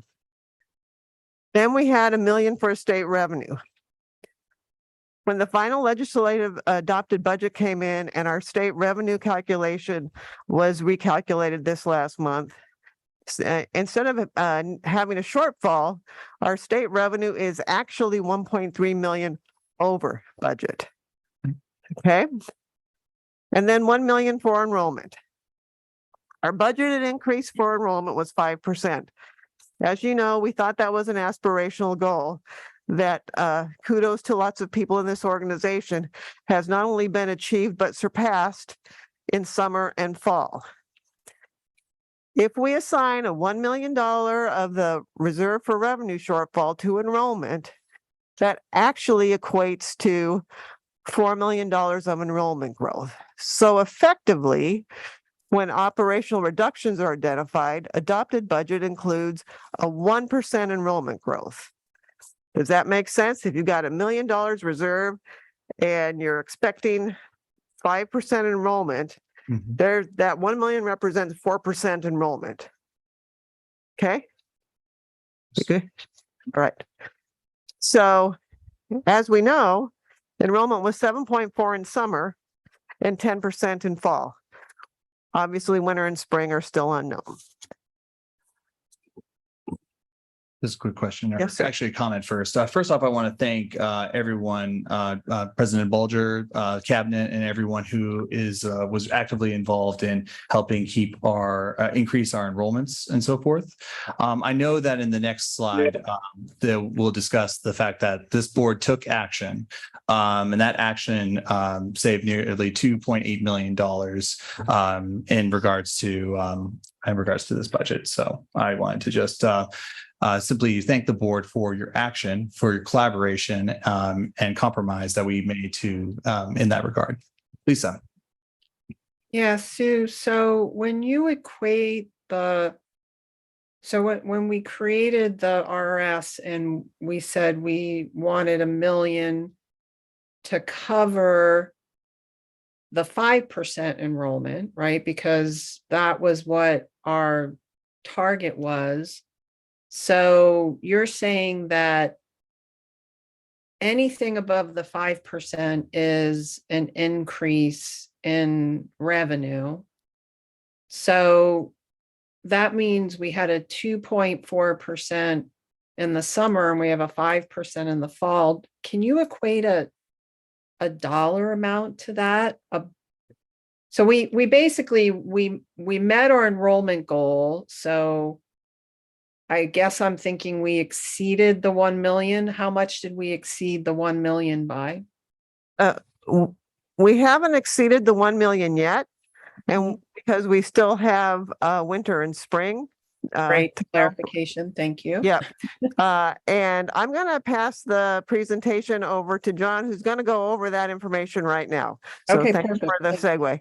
And I apologize, one additional question, because we also raised tuition last year and that along with the additional enrollment increase, what's the amount that we've earned from that board action? I'm sorry, I do not know that the tuition increase information off the top of my head. We can get that for you. Understood. Thank you. Okay, well, good transition, and thank you, Austin, for the segue here to budget changes. So of the $3.8 million target for expense reductions, we achieved $2.8 million for this fiscal year. So, of course, we're short to balance by $1 million there. That was a very collaborative effort. Again, thanks to the community and the board for the support. I would like to invite colleagues just to chime in on or provide input for what were some of those 2.8 million, right? What did that mean for your areas?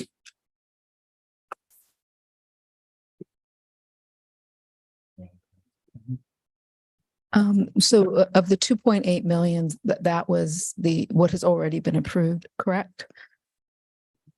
Yes. So for example, we achieved most of that in academic affairs simply by choosing not to fill open positions. And while that seems like an easy thing to do, it does require for us not to move forward with some very important positions. So for example, we chose not to replace an associate vice president in assessment. And instead that role has been delegated to me. And I'm working very closely with other staff to be able to do that work. And so likewise, we asked our deans or directors to see what they could do without for this academic year, by making some adjustments, by taking on some additional responsibilities. And that's really how we got there within academic affairs. I have a question about that. Yeah, Lisa. Clarifying question. So when you say you didn't fill open positions, I thought we eliminated vacancies in the budget so that these savings are not just one-time savings, but ongoing savings. So could someone clarify the difference between not filling a vacant position, meaning keeping it open, which I believe would give us savings into the swirl, versus eliminating a vacancy? Which did we do? I thought this was not just one time. I thought it was ongoing. We did both, Lisa. Okay. And so when John gets to the rest of the numbers, you'll see the impact on 24-25 of the ongoing versus one time. Perfect. Thank you. For student affairs, I'd like to add, I think a number of what our reductions were mainly M&S when it came to material and supplies for people who are not aware of the acronym. Everything from travel to departmental budgets that they use for some of the basics. So we did some cuts. We looked at what was spent last year, and we tried to be somewhat conservative and spend a little less if some of the budgets weren't used up.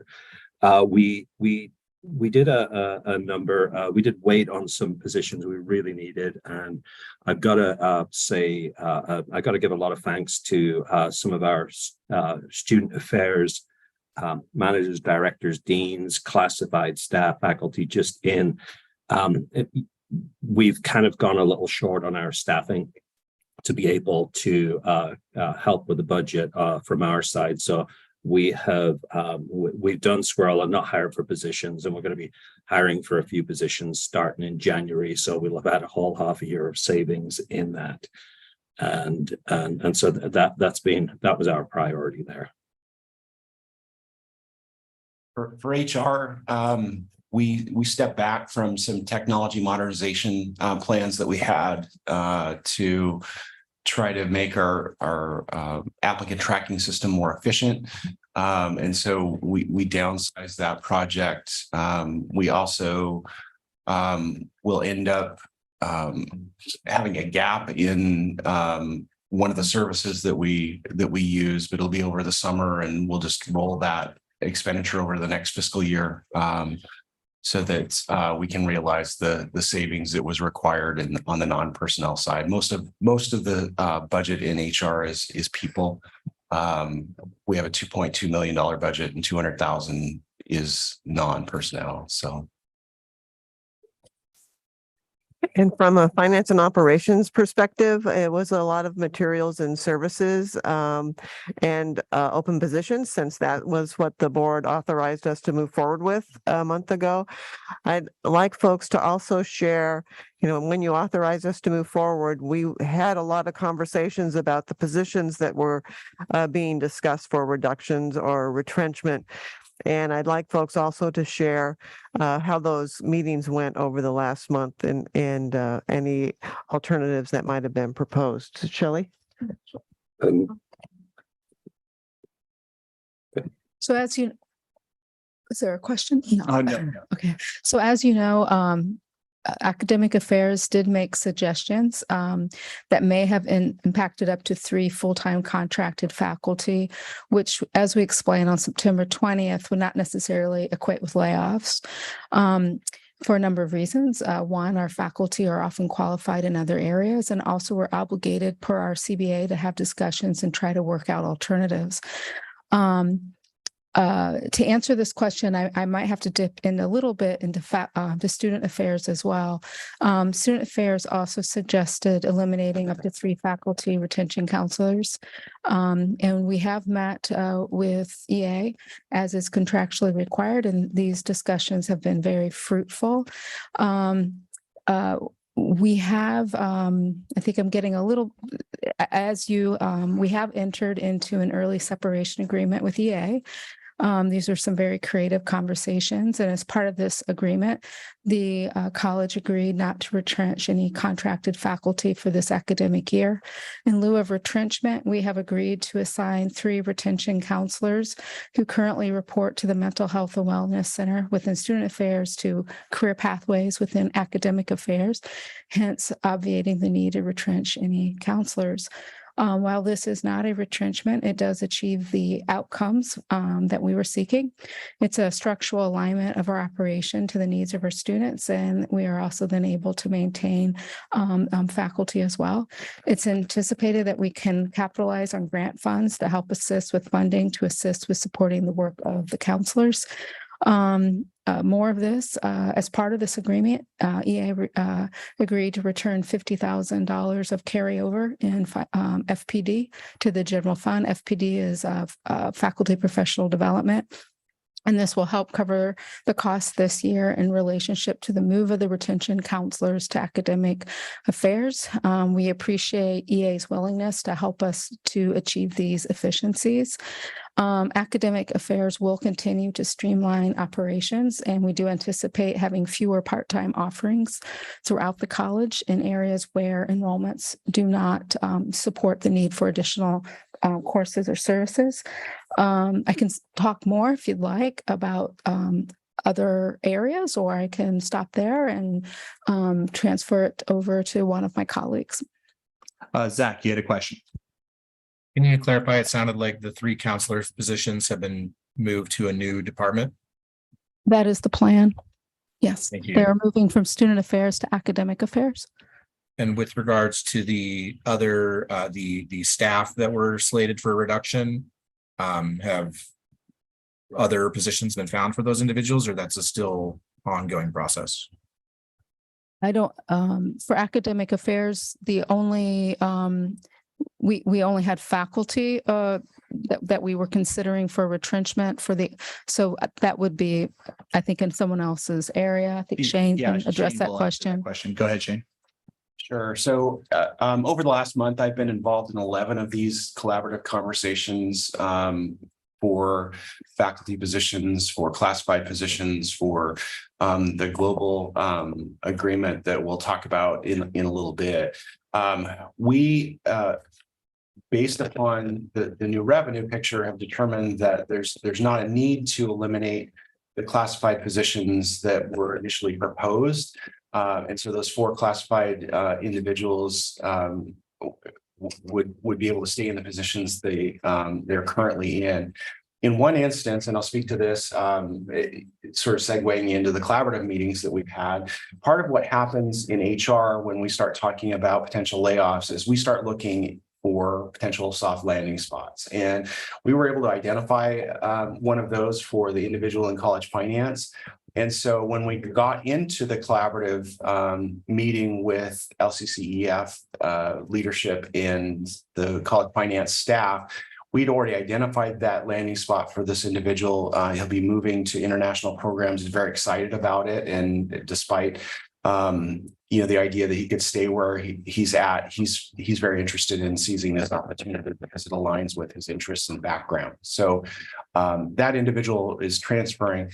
I can say that for HR and for college finance, there weren't a lot of options discussed for alternatives in terms of funding. There's not grant funding you can get for HR. Nobody's writing sponsorship checks for college finance. And so the conversations were really about the impact that those positions have in those departments and the way that they touch on all of the parts of the departments.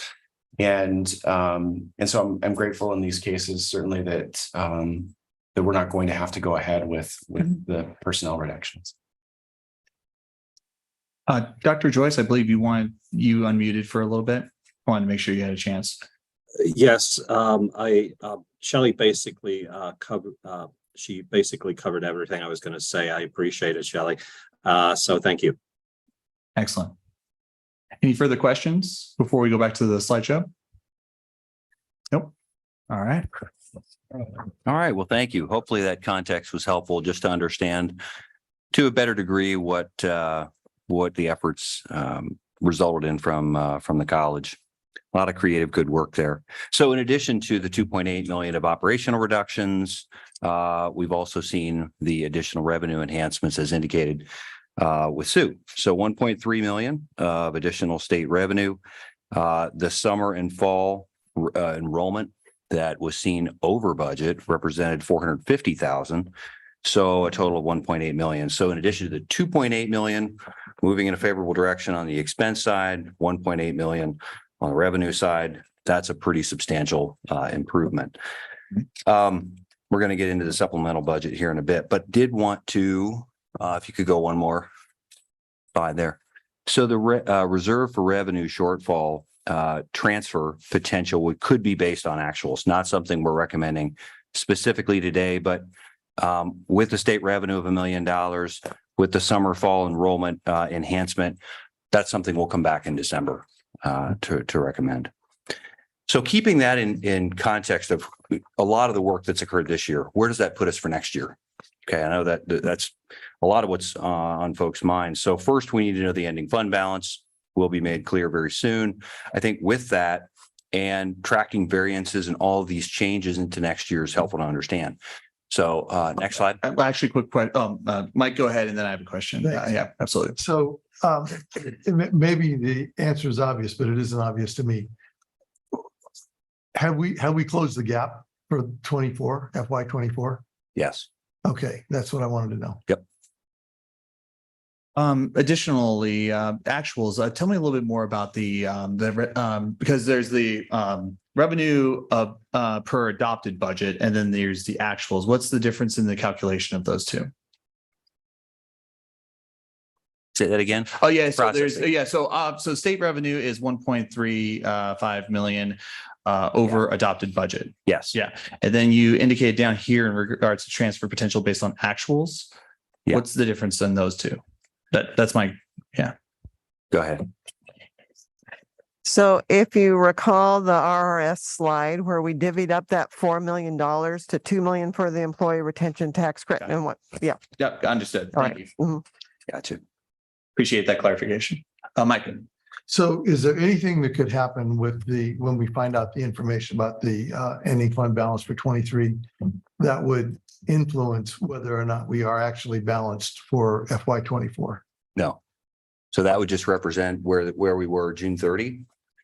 And then following that would be any positive and negative variance throughout the year where we project to be by this year end, and that will influence the new ending fund balance. Okay, thanks. Perfect. Thank you. Question? Does your balance fluctuate throughout the term or mainly just when enrollment time starts? It fluctuates throughout the term because a lot of things adjust almost on a daily basis. So as we entertain new ideas, new things where we want to invest on a daily, weekly basis, we're always kind of moving to the right target. However, at the beginning of a term, as we come to learn what enrollment is, that really helps us to kind of firm up what revenues look like for the enrollment tuition piece of it anyway. However, 2/3 of the college's revenue is property taxes and state funding. So that's pretty stable. So it doesn't make a huge variance. Steve?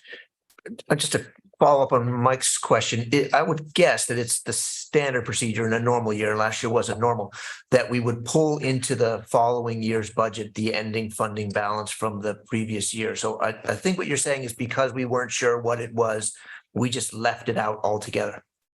On it, because we haven't identified, it's a to be determined as we finish up the year end.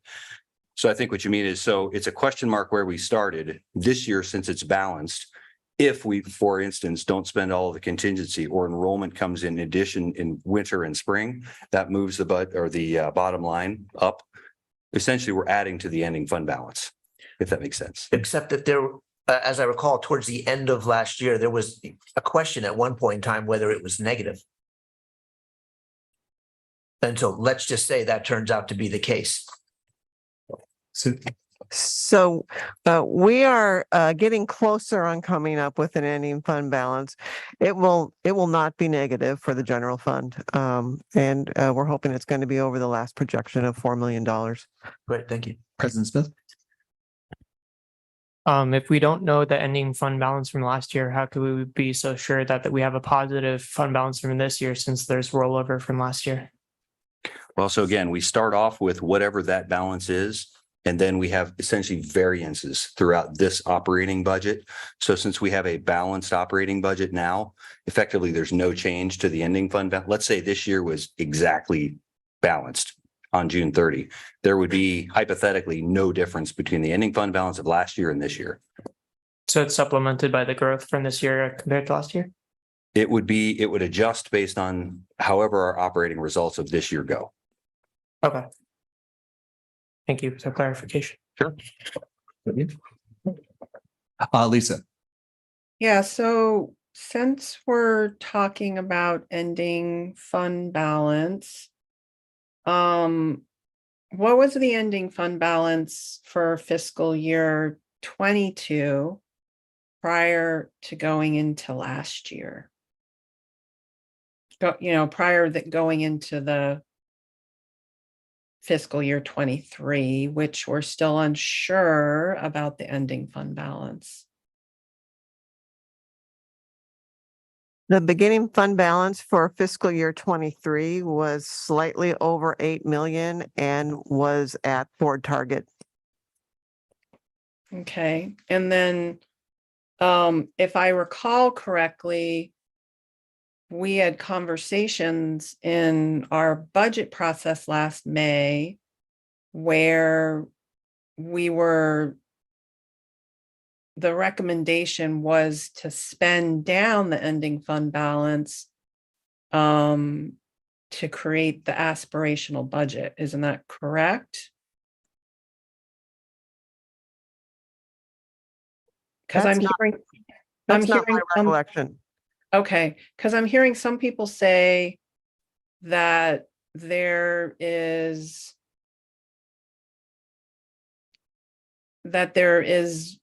spending that occurred that we're uncertain of, or was it spending that was budgeted, which was why the ending fund balance.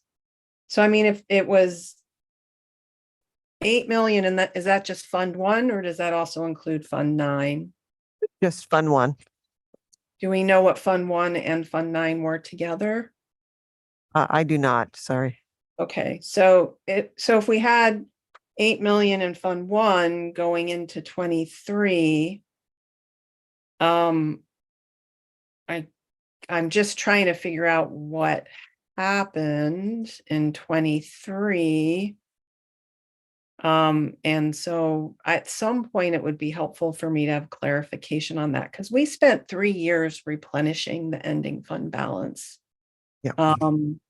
And so it would just be helpful for me to understand what happened. We agree, and we will bring that to you when we have Okay. clarity on the ending fund balance. Thank you. Thank you, Sue. Your questions? Any further questions? All right, we move on to the next. Yep. Okay. So context going into next year, which I think is helpful to understand since, naturally without a forecast in front of you right now, something I'm developing right now, and that's what Sue mentioned we'll bring forward in December. It's more of a long-term plan, which would be very helpful to understand some of these moving variables. We've itemized a number of these that we know today. So 2.1 million are the ongoing savings to the college. So 2.8 million represented $700,000 of one-time savings, 2.1 million of ongoing savings. That's in perpetuity. Hypothetically, so the employee retention tax credit was initially budgeted to be $2 million. We know it now to be somewhat less. So we reduced 730,000 from that. It's on the order of 1.2 to 3 million there. And the timing of that is uncertain, takes several months usually for the federal government. In addition, they've got some steps in place to make sure that there's no fraud involved. So that's to be determined as far as timing of receipt.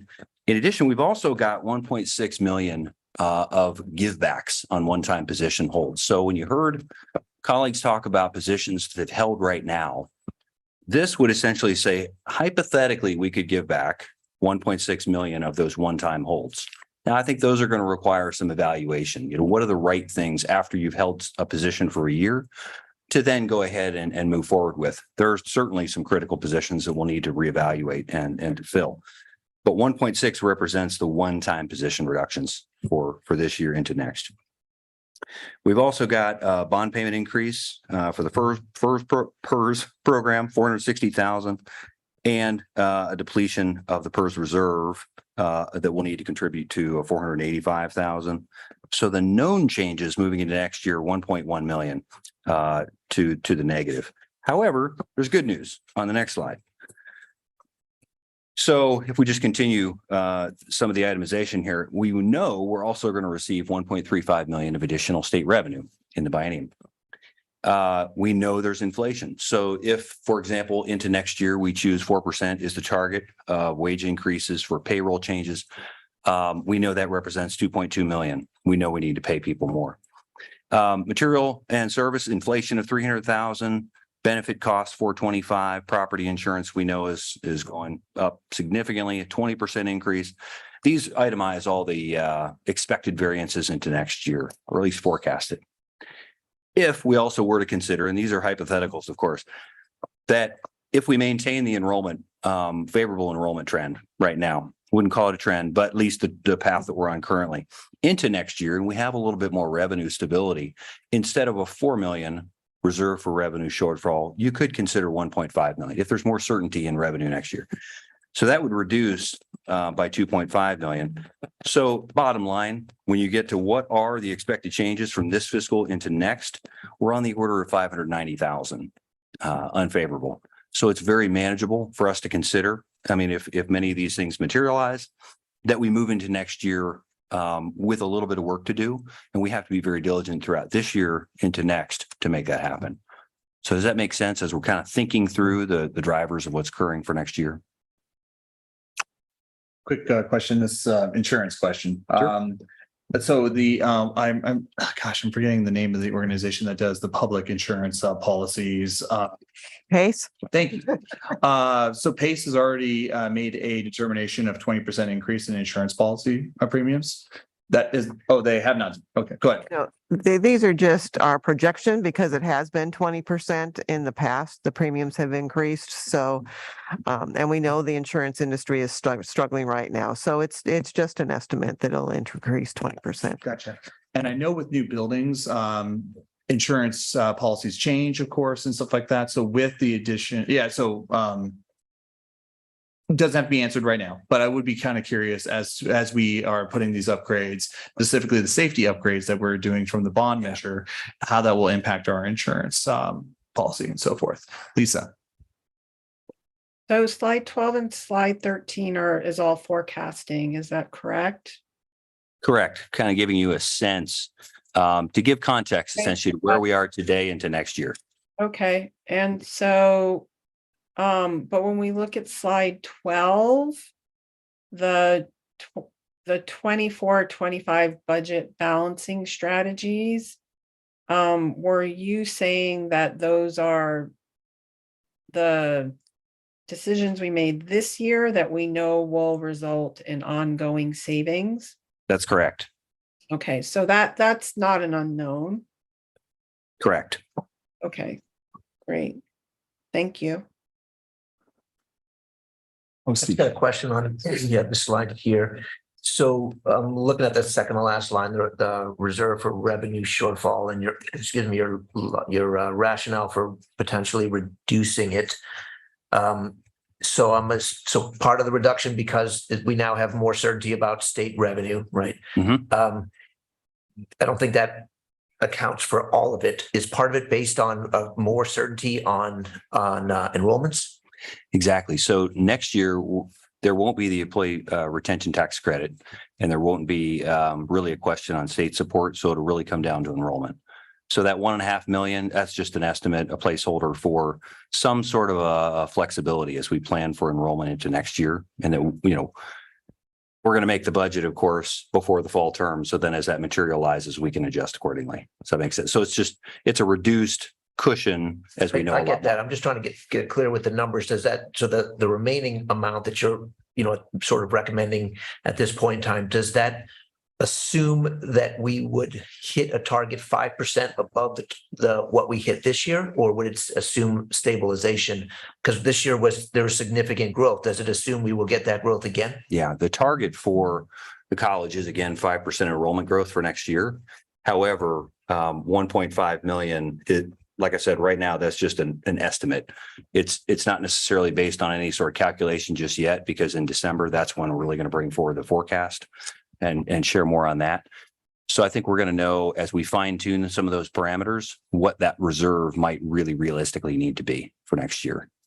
And I know more of this is coming in December. When you share with us a long-term budget forecast, how long-term are we talking? What's as far out as you feel like you can reasonably look? That's a good question, because in the past I've done between 3 and 10 years. 10 years is an awful long time. Had a conversation on that. 5 years, I think, is what's been shared previously. So I think I'm going to stick to that. Any other questions? Zach? After Zach, go ahead. Yeah. So with regards to changes in revenue, it sounds like the 2-year enrollment expectation is a total of 10%, 5 years this year and 5% above that 5% next year. Is that right?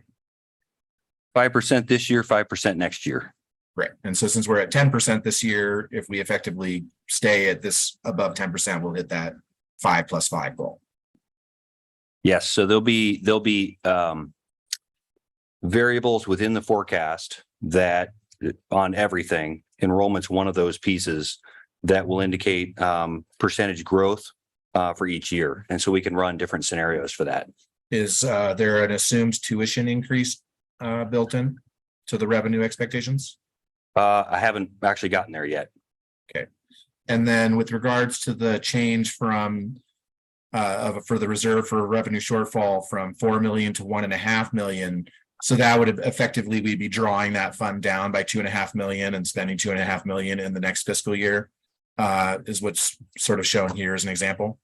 Well, so just for clarity, this 1.5 is just a hypothetical illustration of what changes of all of these variables might look like for a bottom line, to show you that it's not an $8 million hole. It's a $600,000 hole. So it's not a recommendation for 1.5 or 1 or 5 or anything else. It's just to show you that we're not talking about a massive difference from this year into next year, if that helps. If I'm understanding this correctly, it's suggesting that we would have a $585,000 surplus if we spent $2.5 million out of the currently existing, or, the new reserve for revenue shortfall. So the 585 is the sum of the total estimated changes plus the total known changes of 1.1 to the deficit. So the total known and estimated changes are 590,000 unfavorable. All right, Steve? This is all super helpful. It's so nice to be able to look out into the future so much earlier than we did last year. So thank you for all of the work. Just a couple questions though. So then this also presumes like sort of no other, say, strategic initiatives, right? This like holding everything else constant and stable, right? The same number of faculty and staff and et cetera, et cetera, et cetera. If the board wanted to, make a move against one of its strategic initiatives, say enrollment, right? Which is what President Bolger did this year, spent a bunch of money with that third party, I forget their name, right? And they went and helped us find some 400 students who we likely wouldn't have had if we said, I'm just making this up, we want to double down on that or triple or whatever. That's something that's not yet factored in here at all, because this is just saying, kind of bare bones, no strategic investments. Yeah, I would say yes. The caveat is you can always readjust or fine tune within the existing material and supply budget, or we can look at that 1.6 million of one-time vacant position holds and say, which one of the, what number of those positions makes sense to continue to fill and to hire? There's going to be a number of critical positions that we need to do that for. However, I think within a lot of these different moving parts, if, for example, we wanted to invest in enrollment or any other strategic initiative, I think we'll be able to move some of those numbers around to some degree, but probably not past a 6-digit number. That'd be my forecast today. It's early. So, any questions? I believe there's a proposal. Okay, so what? So moving to slide 14. Yep. So the nuts and bolts of this summary are pretty much that we recommend coming back to the December meeting to approve a supplemental budget, recognizing the 1.3 million of additional state revenue, a balanced operational budget, the 4 million reserve for revenue shortfall remains, and then we approve a transfer resolution to align the budget with the budget balancing package. So all of those details would be included then. So we'd have a supplemental budget, much like today, and a transfer request as well. Any questions?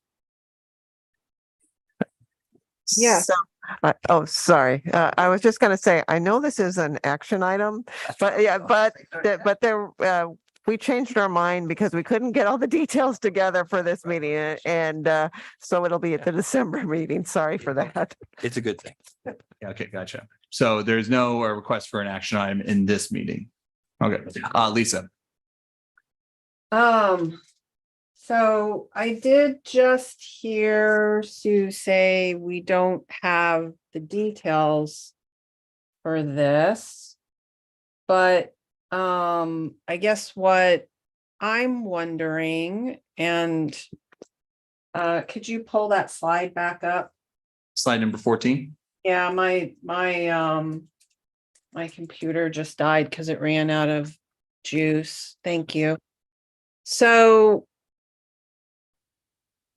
can you flesh out this information a little bit more? So you're saying approve a supplemental budget recognizing 1.3 million additional state revenue. I thought we said there was also, so do we have to also recognize the additional enrollment revenue, which wasn't in the original budget? The 450,000. We do not to balance the operational budget. The 1.3 million will cover the 1 million shortfall from the 2.8 million that has already been authorized, plus the change to the 3% ending fund balance. So at this point in time, we do not.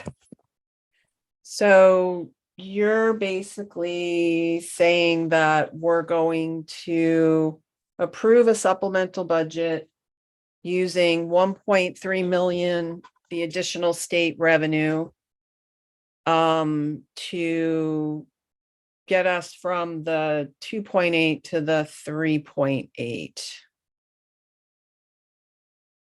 Correct. Correct. And then approving a transfer resolution to align the budget with budget balancing packaging. Could you say a little bit more about that? Sure. So if you recall, when the budget was adopted, to balance it for the reserve for revenue shortfall, the various program areas, instruction, instructional support, were all reduced proportionately. And they were done that way until we could figure out what our actual reductions are. Now that we know what the reductions are, we need to realign all those legal appropriations in the budget to match the reductions. Okay, great. That totally makes sense. Thank you for that explanation. So it makes sense to me where, so I guess didn't we get more than 1.3 million additional state revenue? What? Not over budget. Over budget, it's 1.3 million. Okay, great. And so where will we be looking at the dollars from enrollment? I mean, where will those be built into the budget?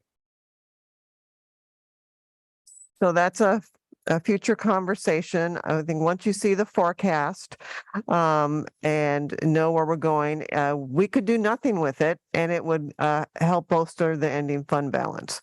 Okay. So once we have more information on both the forecast and ending fund balance in December, then you can look at doing something with that.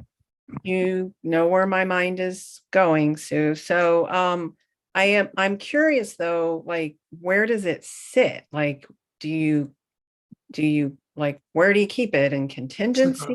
Where do you, where do we hide it so that we can save it and put it? It's just revenue over budget right now. And so it just automatically will fall to the ending fund balance if you choose not to appropriate it to an expenditure category. Okay, great. So if we choose not to appropriate it, it's just over revenue. And then we go back to our definition of an ending fund balance. Thank you. Yes. Mike? So we have a whole lot of good news here. We have more money from the state than we thought was coming. Our enrollment is up. We've started some academic programs that we think are going to attract more students and serve the state well and serve students well. That's all great news. What are we doing to, what kind of, I'm assuming that we need a plan to address this Moody's downgrade and the barely surviving. And I'm assuming that to change those categorizations, that they're going to want to see something from us that indicates that financial strength. Where does that get built into the budget planning? Well, essentially, and I can just kind of, freestyle this conversation. Essentially, the CFI, I would actually argue, is a little bit misleading. I think it's based on numbers that were in the rearview mirror from 2 years ago, whereas the numbers today are a little bit different. And I know there's been a lot of concern and rightly so about that. However, I think the two main variables that have negatively impacted the CFI are the primary reserve ratio and the viability ratio. It, I think, is pretty aggressively pushed negative by the debt burden on the college. What you see in the schedule of debt for the college in the out years is that in 27, debt drops very significantly. So you're going to see that ratio jump pretty substantially at that point. I also think, given the loose trend of enrollment increases that we've seen this year, if that continues for as little as a year or two more, that changes things pretty substantially. I've also seen history, as you mentioned, Moody's AA1 falls right in the middle of that investment grade credit rating. AA3, AA2, University of Oregon is AA2. So really, it's in decent territory. Can it be improved? Absolutely. You just continue the positive fiscal stewardship of the college. And with retiring debt, that's going to be pretty significant. With regard to the negative outlook, I think about 98% of institutions of higher education had a negative outlook. That's just sector wide. So I think that's also changed very specifically to given institutions, given their specific circumstances. But I think as long as you continue to show enrollment and the retiring debt, that's going to be a big difference. Two statements. First off, you're absolutely right, Mike. We have some great news here. And we've received a lot of emails from businesses that were concerned and have numerous concerns. And I brought this up actually to President Bulger, and she asked of us to be ambassadors to our business communities to inform them of this good news. We need to go back to these business owners to let them know that, listen, the board did take action. I remember seeing one email where they said the board hasn't taken any action towards this. You guys have taken action on this. We were waiting for our numbers from the state so we can get proper numbers that we have to deal with. We got enrollment increases thanks to the leadership of Dr. Bulger as well as the cabinet. There is things being done here that is good. That is great, in fact. And we can do a lot more to make sure that our workforce, our economy thrives. And that's because of not only of the leadership here of this board, but also by our faculty and our classified professionals. The second statement I will say is that I agree with you. Moody's has downgraded a lot of organizations. I went to the ACCT conference and institutions that actually both that have done draconian cuts last year. Like they did like cuts almost everywhere. They still got a downgrade. Organizations that were, in my personal opinion, incredible shape financially, they got downgraded. So yes, the credit ratings does determine a lot of different factors, but I will say that a lot of institutions throughout higher education did get a downgrade, regardless of the actions that they took. Now, I think that this community college not only has a bright future, but we are doing things that, quite frankly, will place Lane County in a good position. And I cannot wait for all of us to bring that information back to our fellow to business leaders, industry leaders. I actually just came from a meeting of industry leaders who are working with our educators and with different workforce organizations to figure out how can we even improve on our educational adaptiveness to serve our workforce. There's some good things happening here. And I want to shout it from the rooftop. Lisa. And Lisa, then Zach.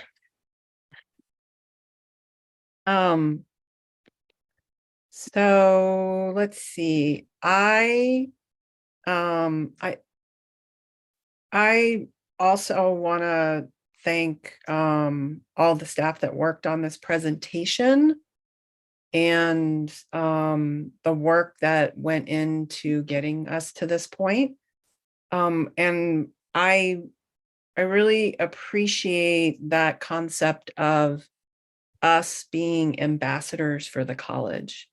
And in thinking about Zach's comments earlier about, is there misinformation out in the community? I have had the opportunity to speak to a variety of people in the last week and a half, and was really surprised at some of the misinformation that they had. And I think it's really important that we are good ambassadors, that when we're talking to people in the community, that we are talking about the great things that are happening here at the college. And so I think we should continue to take seriously Moody's downgrade, but I appreciate the additional context that we've been given around that. However, when we're engaging with whatever community it is, the business community, K-12 community, I think there are so many good things that we can talk about. And I do think the board has been responsible, going right back to the fact that it was the budget committee and the board that created the revenue for the reserve for revenue shortfall. That was a decision that we made because we were concerned about the spending down of the reserves, of the ending fund balance. So anyway, I feel much better prepared to think about this moving forward. Thank you for taking the time to help us get clarity and more context on this. And I'm interested to get an understanding of what the action is that we're also taking today and how it relates to this bigger picture. All right, I saw Zach's hand up and then Denise. We have scheduled 5 minutes left in this conversation. I just got the 5-minute warning here. So let's go ahead and proceed with the remaining questions and comments. Zach? Yeah, it sounds like we'll get budget forecasts in December and we can have a conversation about the process to restore the ending fund balance. But just to say, yeah, I think we need to figure out how to make that plan to restore the balance official as soon as possible so that we can talk to the public about that. I think that this is actually a very complicated subject. And I think that there's been a lot of confusion in the public about whether the cuts that we were at the board took at the last meeting was to balance the budget or fill this reserve for revenue shortfall. And I think a lot of folks in the community think that we effectively voted not to balance our budget and that we're looking at a massive deficit as opposed to a big surplus that's going into this reserve for revenue shortfall. And so I think a combination of, a letter acknowledging some of the concerns and the actions that the board has taken to resolve them is appropriate. I think that our chair and vice chair are sort of the designated ambassadors of the college. And I think it would be worthwhile if we reach out to the Springfield Chamber, the Eugene Chamber, the LCC Foundation, and actually offer to give this presentation so that they can understand that the supposed deficits that they are talking to us about is actually the cuts that we are making to create a large reserve, which is a surplus. And I don't think that's been communicated effectively. And I think that we need to make sure that they have accurate information so that when they are sharing their views with the community, it's based upon, facts and just a thorough understanding. So I don't know if we need to, vote to authorize our chair and vice chair or to draft a letter or to offer those presentations to those groups. But I think that the fact that we're getting all of these letters, we've sort of been quietly, diligently doing the work to resolve this issue. And the fact is we actually have to explain the work we've been doing and explain to these community organizations that we share their concerns. We've been taking actions to address their concerns and make sure that they're well informed of the actual situation of what we're doing to resolve these issues and to the best of our ability. Thanks. Yeah, heard and noted, and I'll work alongside with the president in regards to that. Denise.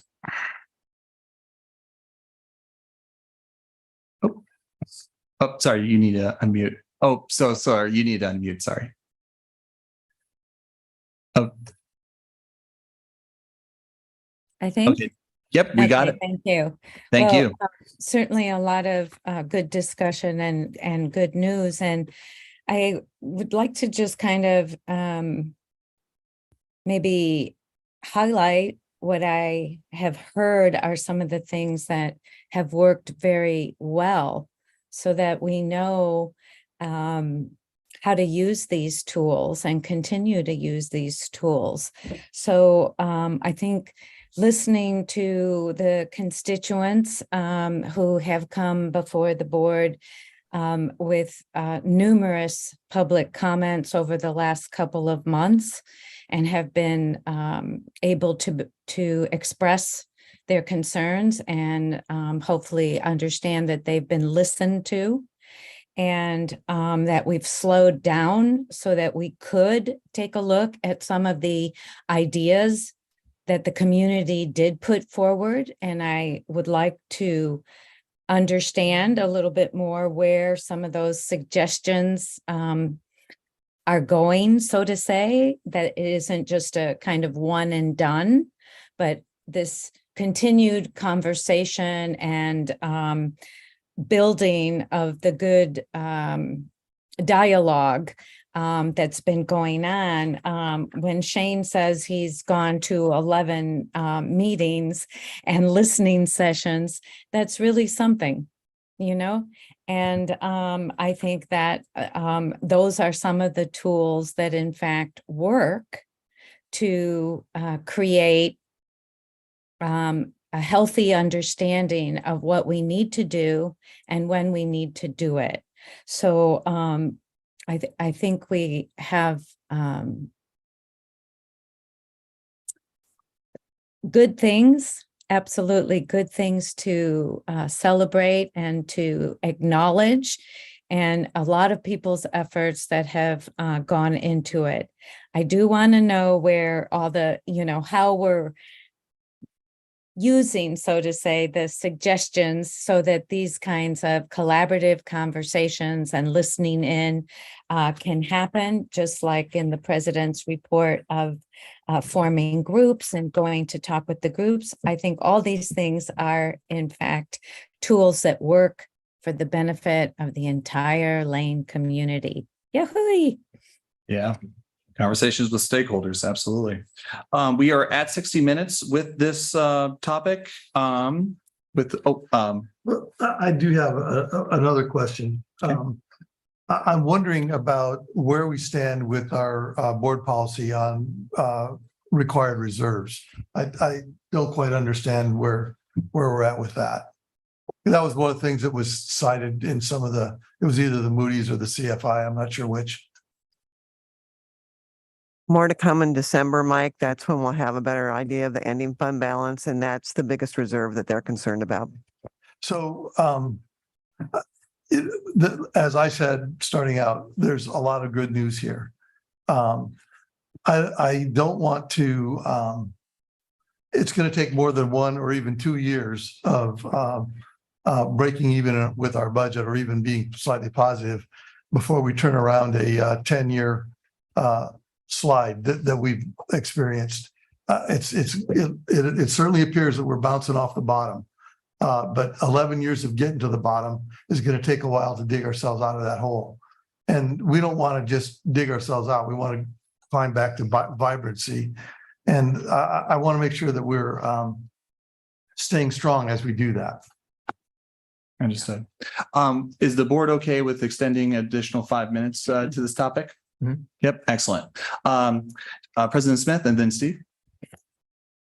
I hear that we are continuously saying there's a lot of good to talk about, but I'm also hearing that there's a lots of communication with the businesses. I implore the board to maybe reach out to the businesses and invite them to the college to show them firsthand the product of what these budget increases in the revenue has caused. Because there's only so much we could do on paper when telling them about it. Those are just numbers. We have to show them. And from that, they draw their own inferences based off their feelings on what we show them with the proof. Excellent. Steve? I just wanted to pick up on some of the sentiment echoed largely by Zach. I think, today for me, it gives me a lot more confidence, honestly, than I had, going into this some 6 months ago when there was huge uncertainties in terms of what we would get from the state and how much money we had in our own reserve accounts and what what enrollments would look like this fall. And just picking up on what others said, there's a lot that seems to have been resolved. I feel like we are in a much better position than what it felt like to me based on information, presented over the last handful of months. So thanks to everybody for the work, for the collaboration, picking up on what folks said. And I think Zach's right. We've had a fair number of letters from folks saying, being really concerned about our budget situation. And we owe them some explanation to let them know that, we have had a 10-year slide and all the rest, but things are better than perhaps they thought. Mm-hmm. Any other topics or conversations in regards to the F-24 budget balancing package? Seeing none, we have 15 minutes in regards to resolution 688 regarding supplemental budget. President Bulger, we have a couple of presenters on this. Hi, Sue, are we doing these tonight? Yep. Okay, yes. Okay. Sue, thank you. Sue? Yep. So hopefully I can do this in less than 15 minutes now that we've explained what a supplemental budget is in the last presentation. So Resolution 688 is a supplemental budget for two items for the additional revenue that will be received this year. The first is our insurance proceeds that we're going to get from the center fire that occurred in March. So our insurance adjuster has finalized or pretty much finalized those amounts, and we will be paying out 2.5 million and receiving 2.5 million in proceeds. So no net to the bottom line. We did have to pay a $10,000 deductible for that fire. Question from Lisa. Yeah, I'm curious, were there any repairs that were made already on the center building for the fire? And do we know the expected cost of the repairs remaining? The insurance adjuster waits until they're pretty much all done, Lisa. So we're anticipating that it's only going to be $2.5 million, and the repairs have been made. We just weren't authorized to pay them until the adjuster went through them. Okay, great. Thank you.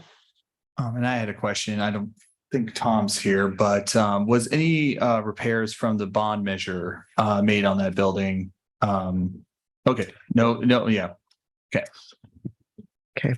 And the other small item in there is one of our departments hosted a workshop where they collected fees to pay the workshop costs, and they need the $15,000 to cover their workshop costs. So we're asking for approval of a supplemental budget to recognize those revenues and authorize the expenditures. All right. This is an action item. It does require a motion in a second.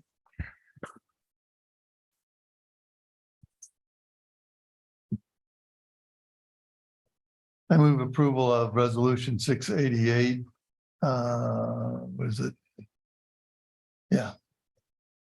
To approve FY 23-24 supplemental budget. We have a second? And I'll second.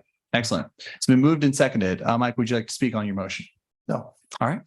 Steve, anything to add? Okay. Kevin? No. Okay. Any other questions, discussion?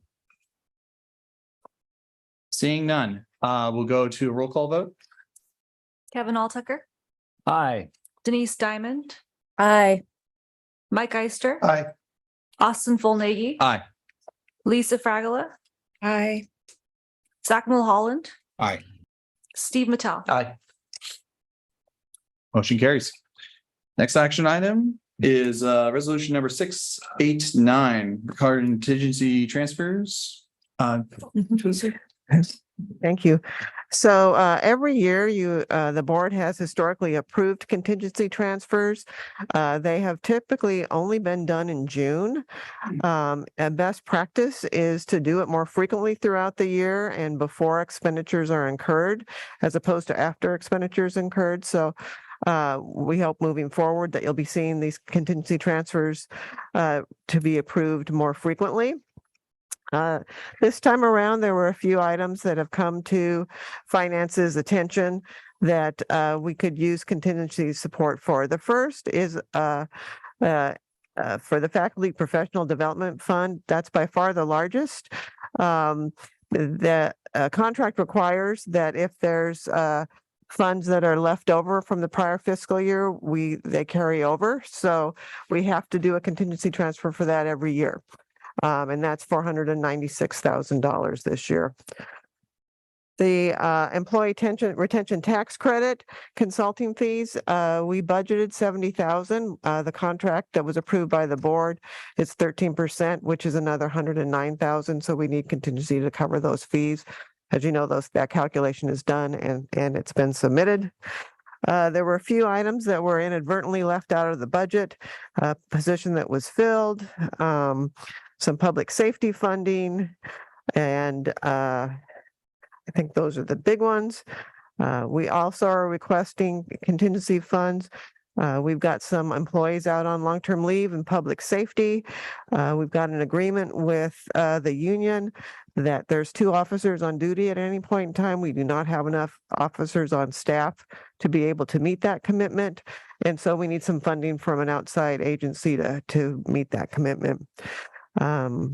We've got support in college finance, professionally to help us close your end so we can get you that ending fund balance soon. And then marketing would like to continue to use Monomatic. They've been very successful in, as you know, in getting enrollment up, and they need funding to do that. And then student incentives, we'd like to do student incentives for the fall student survey, so it will help inform the student experience.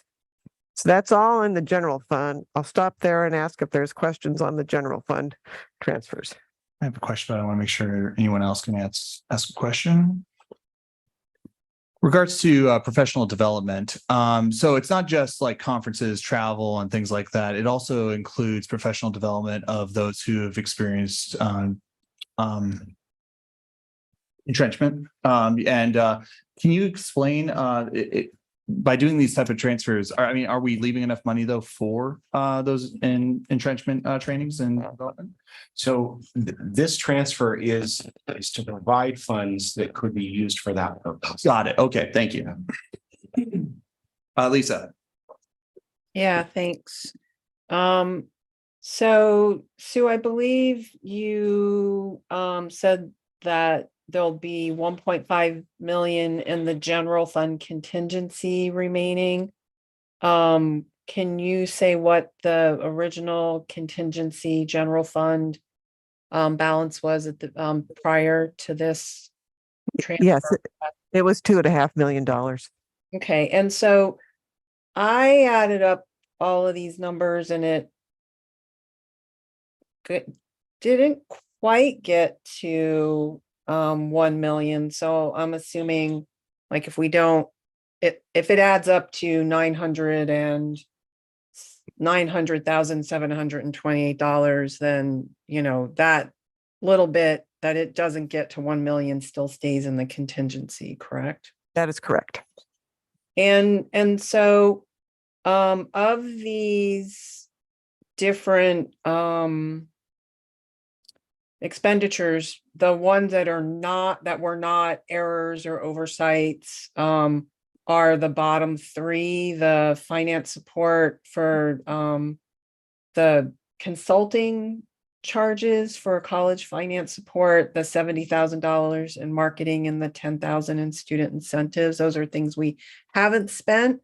And so theoretically, if the board were, interested in having a tight belt, as I've heard several board members say tonight, we could choose to not approve these expenditures and that money would stay in the contingency, which if at the end of the year, we are theoretically, we have additional revenue that could go into the ending fund balance.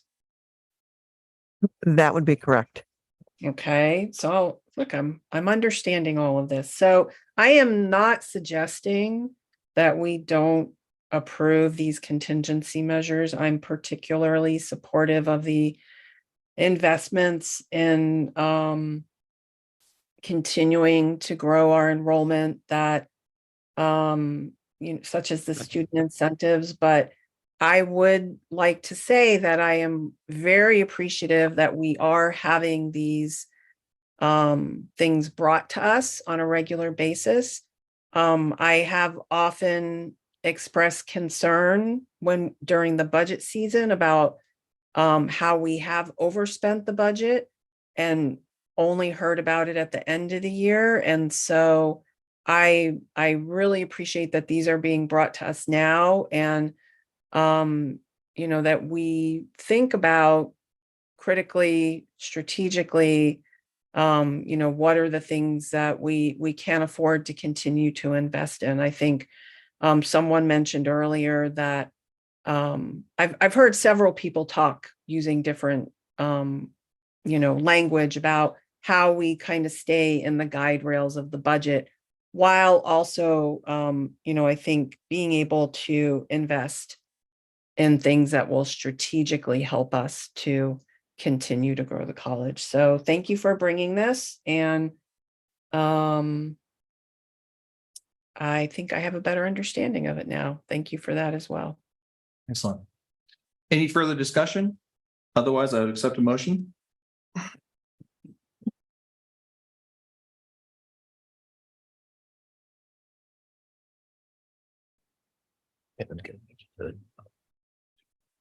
Yeah, I move that we pass resolution number 689 regarding the contingency transfer.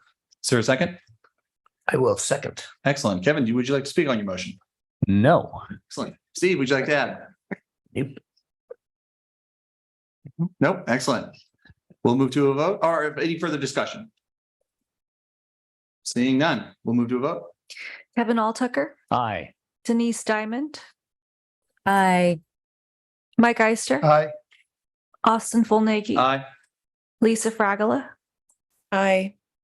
Zach Mulholland, Aye. Steve Mattel. Aye. Excellent. Motion passes.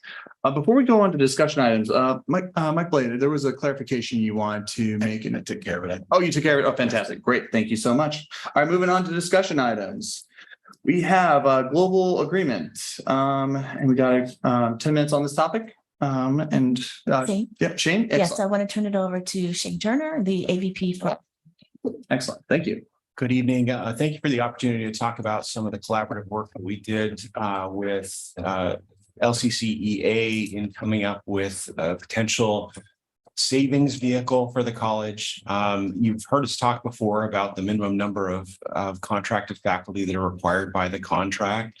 And because of our previous enrollment patterns, it's a lagging indicator, and we are about, depending on count and timing, 15 to 18 above our minimum for next fall. And so it creates an opportunity for reducing the number of faculty through a separation incentive and realizing some potential savings.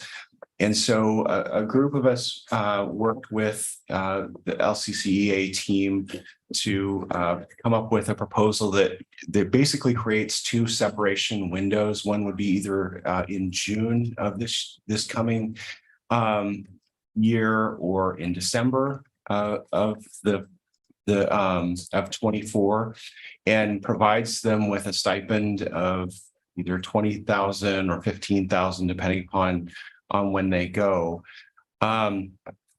There was a survey that was done by Adrian among her members, and she indicated that between 14 and 20 faculty indicated that they might be interested in pursuing this. And importantly, in disciplines that wouldn't necessarily need to be replaced by full-time faculty, and some of our programs, you lose a nursing faculty, you're hiring a nursing faculty, and there's a sense from her survey results that there wouldn't be a lot of those faculty that we would need to directly replace with full-timers. And so there is a potential for savings. Obviously, all of it's dependent upon who takes the incentive, when they take the incentive, do we need to replace it? What are our programmatic goals for those areas? There are some pretty attractive benefits in the faculty contract that anyone opting for this incentive would still have access to. Continuation of health insurance for them and their spouse, and different things that would reduce some of the savings that we might capture, but it really all just depends on who ultimately makes that choice. So we'll be glad to report back to you at the conclusion of that window. That the faculty will have until January 12th to declare, and at that point we'll know better what the estimated savings is, and can bring that information back to you. But it's a promising outcome. As a part of that global agreement, as Shelley alluded, they've also contributed $50,000 from faculty professional development, the carryover that you saw in that supplemental request. So just collaborative work, and I'm grateful for the partnership on it. Excellent. We got Lisa, Mike, and I'll put myself in the queue as well. Lisa? Yeah, thank you for your work on that, Shane. Shane, I was just wondering if you could, one, talk about what we mean when we say part-time faculty. Some of our part-time faculty are actually teaching a full load. The term is different in other institutions. And could you talk about why we save money when we employ part-time faculty compared to employing a full-time faculty member? Sure. Let me just say, thanks to Mike Blade and Shelley and Grant and others on our team that worked on this agreement. So for our part-time faculty, we do have part-time faculty that can, it may be a full-time load at other institutions. I don't know about that, but the way that we generate savings is because there's a differential in pay and in some cases in benefits costs when classes are covered by part-time faculty. And so that's part of the way that we generate savings. I mean, that is if we were to offer those classes at all. So another way that you generate savings is maybe you don't offer classes in the discipline that the faculty member left, but maybe you offer them in a higher demand discipline where you can fill the classes. Maybe it's a lower cost program or whatever. So there are a few different ways to get at savings in a situation like this. Again, all dependent upon which faculty leaves and which program they're in and all of those things. Thank you. And thank you for acknowledging the other members of your team. Thank you. Mike? I think I've been on the board 6 years or maybe a little longer. And it seems to me that during several of those years, I'm not sure how many, we had a retirement incentive in place. And it seemed to me that we were doing it consecutively for a while. Do you know when the last time was we had a retirement incentive? And it's been a couple of years, in part because the thing that I spoke to initially, which was the faculty floor. Some years it doesn't make sense to run it because we're gonna have to refill all of those to meet our faculty floor obligation. In this case, we have we have that opportunity gap that we can take advantage of. One of the things that occurs to me is that whether a retirement incentive really, if you do it 3 years in a row, whether it really incentivizes anybody to do anything other than make sure that the incentive is there when they decide to retire, which they would have done anyway. Yeah, I think it's a good point, a good question. It's really just seizing on an opportunity where we have that gap of Thanks, that's helpful to capture. All right. Quick question in regards. So first off, thank you so much for doing the collaborative conversations. I think the more we do this, the more we can resolve problems. You mentioned June and December, obviously quarter ending dates. Was March ever discussed? Because that's the first quarter ending date or ending month rather. It was initially proposed, and the reason that we didn't pursue it is because they didn't think there was a high level of interest. There was maybe 0 or 1 faculty who would maybe opt for that. It would also then create a situation where people who had already declared for December may have been eligible, and that would have been kind of sunk cost. And so we didn't want to try to make the numbers pencil out. Okay, understood.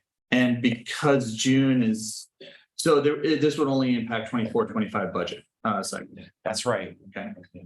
Understood. Zach.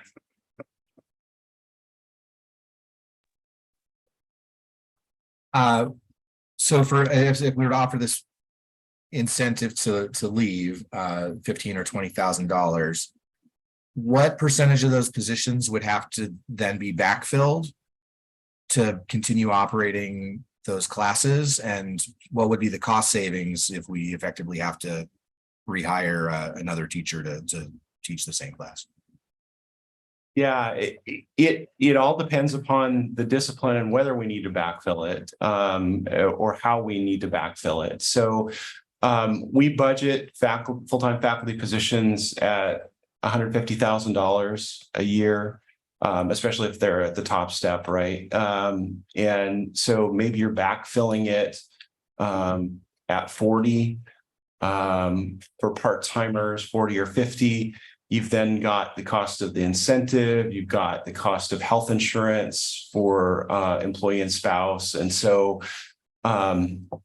we calculated that we'd need 3 non-refillable positions for it to break even and pencil out. And so based upon Adrian's survey results of 10 to 14, we thought that was a pretty good bet.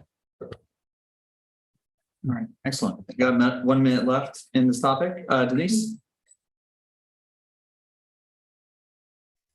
I had to plug my computer in. So as you were saying, a lot of times, I don't know if you're use what do they call it? I think like an actuarial company, those companies that figure out insurance benefits, because isn't it true that a lot of times the savings occurs between the differential of the step that a full-time faculty member is on? And even if you bring in a new full-time hire, the step is almost always going to be lower, because it's people usually at the top steps who choose the retirement incentives. Yeah, that's right. If our actuarial is Sue Fahey for. Oh, yay, Sue. Okay. You're absolutely right. So people leaving at the top step and the savings, if we have to refill it with a full-time position, the highest someone can come in is at step 10. And so there is a potential of some savings there in the first year, certainly recouping it in out years. Excellent. We are at time for this topic. And with that, we will move on to enrollment retention report. President Bulger, we have a speaker for this? Yeah, we do. These are standing reports and they happen at the regular meeting. And we will have, I'm sorry, excuse me. Dr. Joyce is going to do this report. This is a report that is part of the president's goals. It's a way to measure progress related to the president's goal on enrollment growth. And so Dr. Joyce is going to deliver this report. All right, Dr. Joyce. Thank you. Good evening, everybody. This report, I'm going to be covering a few different things. And the first couple of slides are really kind of historical trends, looking at what's happened with our enrollment in the last 10 plus years. So kind of if we can just go to the next slide, I'd appreciate it. So overview of the last 15 years. So this first slide is the number of enrollments, all enrollments, by student type for academic years 2010 to 2023. So 13 years of enrollment we've got. This gives you a very clear indicator whether it's credit, College Now, or non-credit. We've sunk a lot over the last number of years, and kind of to Mike Eister's point, enrollment, as you can see, it wasn't like an instant decline, but it was a steady decline over a long period of time. And the same thing for growing enrollment. It's usually steady over a long period of time.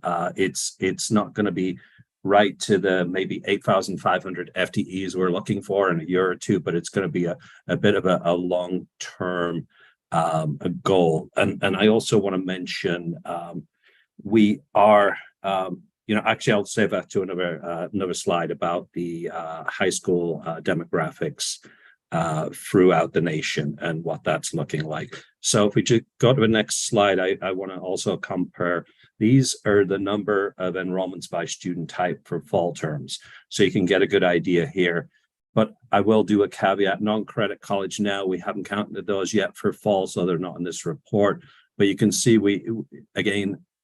the fall to fall, you can see the difference there. It's important always to look at fall because it is the indicator quarter for what the rest of the year is going to look like. You can see we bottomed out. I think, as Mike said, we kind of hit that trough, and now we're just starting to gradually move up. And our enrollment goals are 5% a year. And I can't state loudly enough that when we talk about enrollment, it's not just new enrollments coming in. I think we all have often a natural tendency to look at the number of new students coming in, but it's also about retaining the students we already have and making sure they're successful, that they reach the credentials or the degree that they want, they get their goal they came for. And that's really what enrollment's about. You can't have one without the other. So jump to the next slide. Oh, Dr. Joyce, I just wanted to ask, would you like us to save our questions to the end, or would you mind taking some questions? I'm fine taking questions. Zach, I saw you put your hand up. I just wanted to make sure if you had a question for Dr. Joyce. Yeah, can you go back to the last slide for a moment? Just in terms of causes for enrollment decline, and I think often it's associated with when the economy's good, then our student enrollment goes down. But some of these credit types have dropped. Non-credit appears to have dropped off much more than credit students. Can you articulate any potential reasons behind that? Yeah, I believe during COVID and for, I believe, budget reasons and stuff, we stopped doing a lot of non-credit offerings at Lane. And that's one of those areas we could look at rebuilding. But it was during that time period that I think we stopped offering them. And so, and there were, I think, reductions in positions around that as well. So if we were to look at doing that, we might have to invest in it. Yeah. Steve? Yeah, just a quick question. The non-credit category, I guess I'm a little confused. How do we tie revenue to this non-credit category? It's basically, you know, when you think of continuing education, we usually hire local experts in a particular area, maybe to teach like a workshop on a particular subject. It could be anything from how to balance your family budget to wine tasting in the Oregon countryside. And so they get charged for that. And we usually make a little bit of a profit of each one of those classes. And if anything, sorry, so there's a flat fee for the course, and whether yes, it's the equivalent of 2 or 3 or 5 credits doesn't matter. It's just okay. Yeah, and exactly. And typically, when you manage those programs, you kind of you run workshops or classes once you get over a certain number of people signing up for them, and you kind of cut those that don't make a profit if you want to run it well. It's more like professional development, those kind of things. Is it normal that in the previous slide you showed that was our highest group of, group of folks? Is that normal for a community college? I would not expect that. I would have expected the credit students to be the biggest group. So way back, I used to run a continuing education program a lot of years ago. They got state funding back that long ago, like 10 plus years ago. They were getting state funding, and then they were unfunded by the state, I believe, during that time period.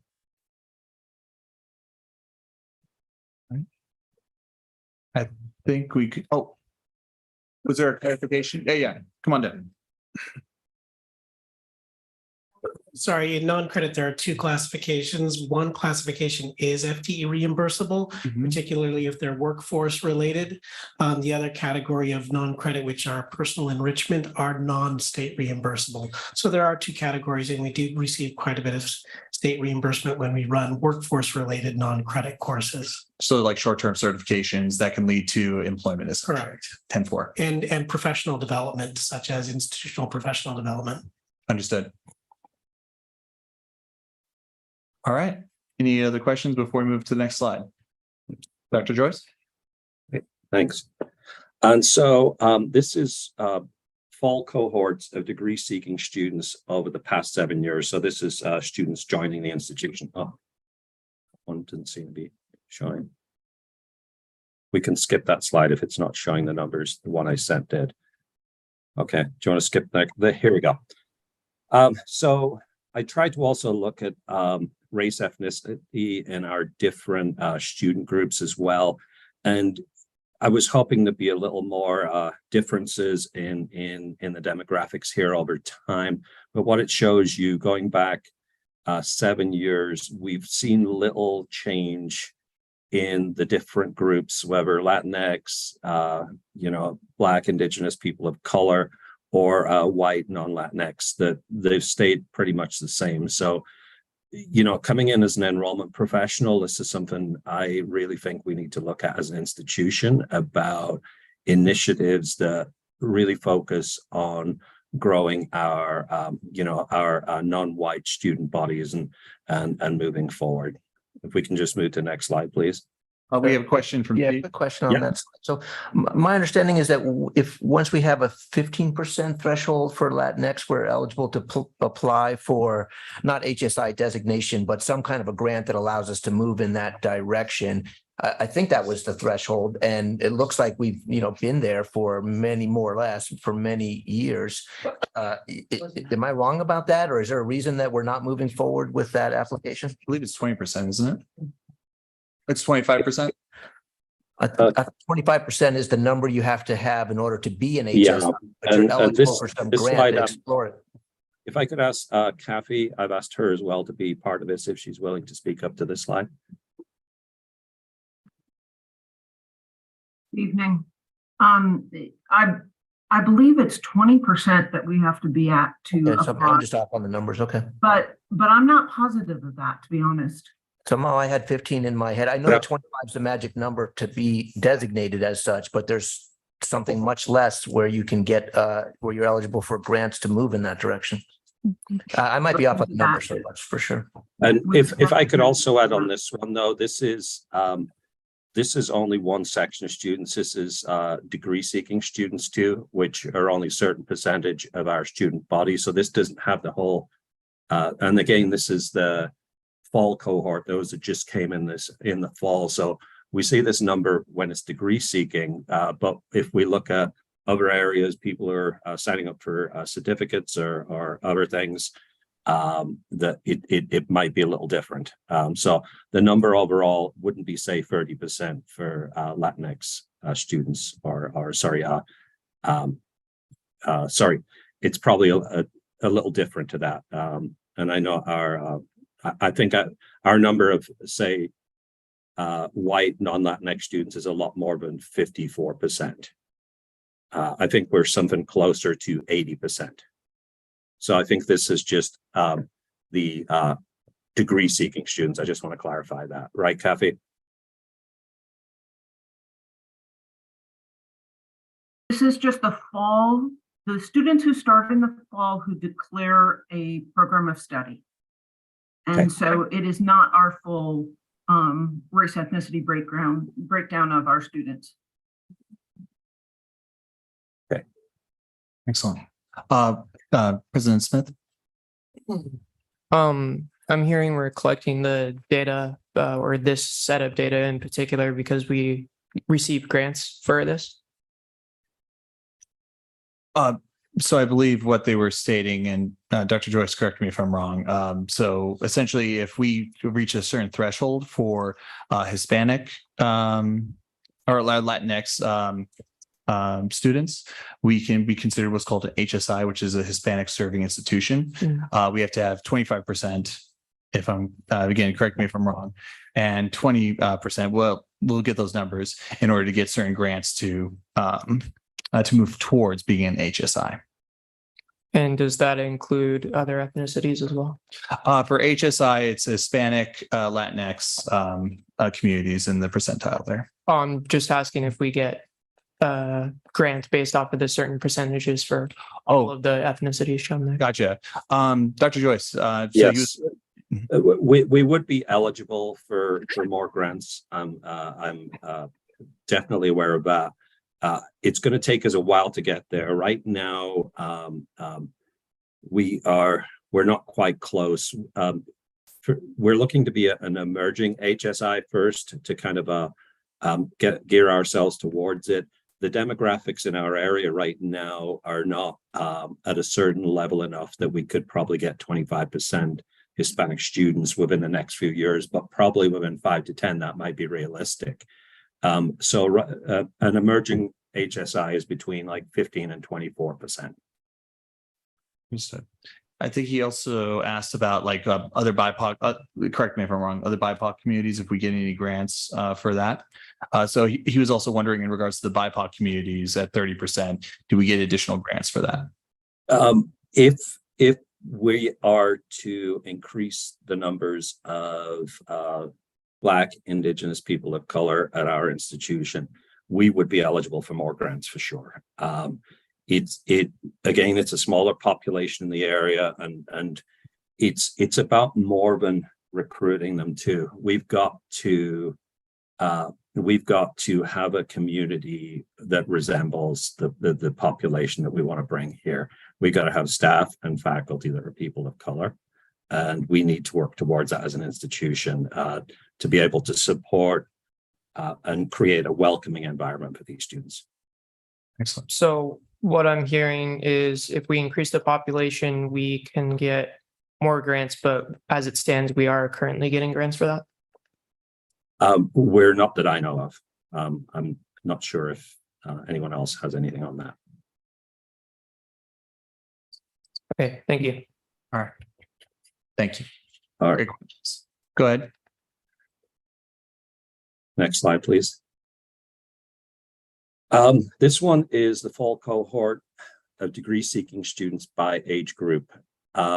We're seeing something similar here. When I look at this, I have some cause for concern, and that is our high school populations, where we stayed pretty much steady, 64% over the last 7 years. We need to, as an institution, get a bigger slice of the pie of the high school students in our district to attend this institution. We are headed towards, they're calling it the enrollment cliff. 2025, 2026, pretty much across the country, I'd say about half the states in the country are already facing it. Declining populations of high school students, and Oregon is set for that too.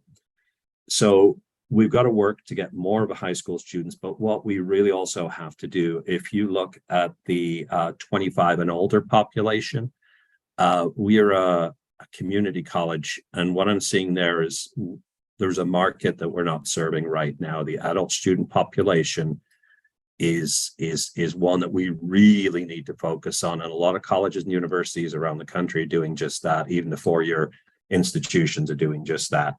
And really that should be one of our areas of strength and an area that we need to get involved in. It would make us, we would need to look at the modality of the course offerings, evening, weekend, online, all of those kind of things.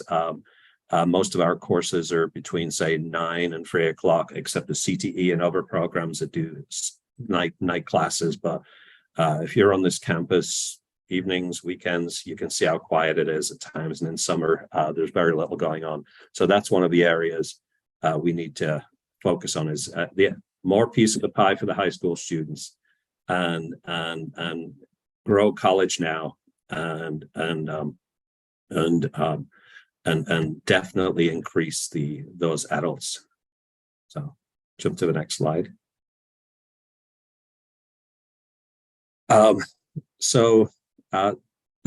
This one I added just it. I think it's interesting to me, in though this is a breakdown, but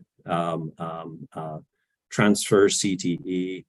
So it's transfer, that students who their intention is to get a 2-year degree here or less, and then transfer to a 4-year institution. And CTE, what surprised me is how that's grown in the last 2 years, the number of students going CTE versus declaring to transfer. It's just something I haven't had the time to look into it more. It'd be good to survey students on that, but it's kind of eye-opening. Typically at community colleges, you could say, look at this, we're in the 60s until now we're in 46. There's been like a 20% change in that. But our CTE programs are doing really well right now, so that says a lot for them. Just a quick note, it's not clear from the way this is presented if one part of that bar is shrinking or if the other is growing, right? Yeah. So the actual numbers would be useful. Yeah, and I can ask Kathy if we can drill down into that a little bit. But we've definitely got all the information where we could even go into programs and everything, and that would be helpful. Absolutely.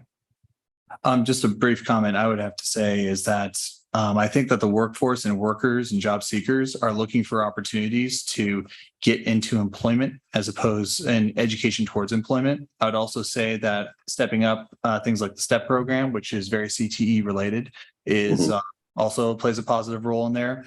I would also say that this is, especially in regards to the previous slide, youth unemployment, people under the age of 18 is at its record low. Young people are working. And they are, I think, looking at if they are going to pursue education, even at a high school level, is it going to get me into employment? Is it going to make me more money? And so forth. So I think that, quite frankly, I see this increasing over time. I would be very interested, though, in surveys so we can get some more data on that. Yeah, and we've got a really big survey that Kathy and IR has put out right now that we're really hoping to get some really good data on our students from, and that'll be shared at some point in the future. Appreciate it. Any other questions? President Smith.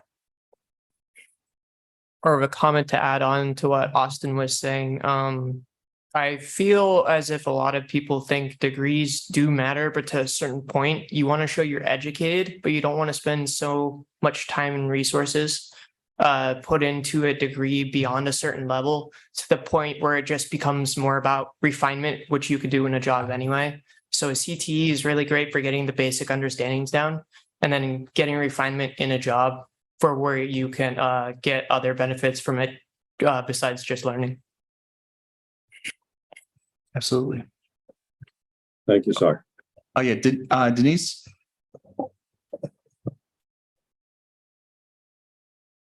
Oh, looks like you're still muted.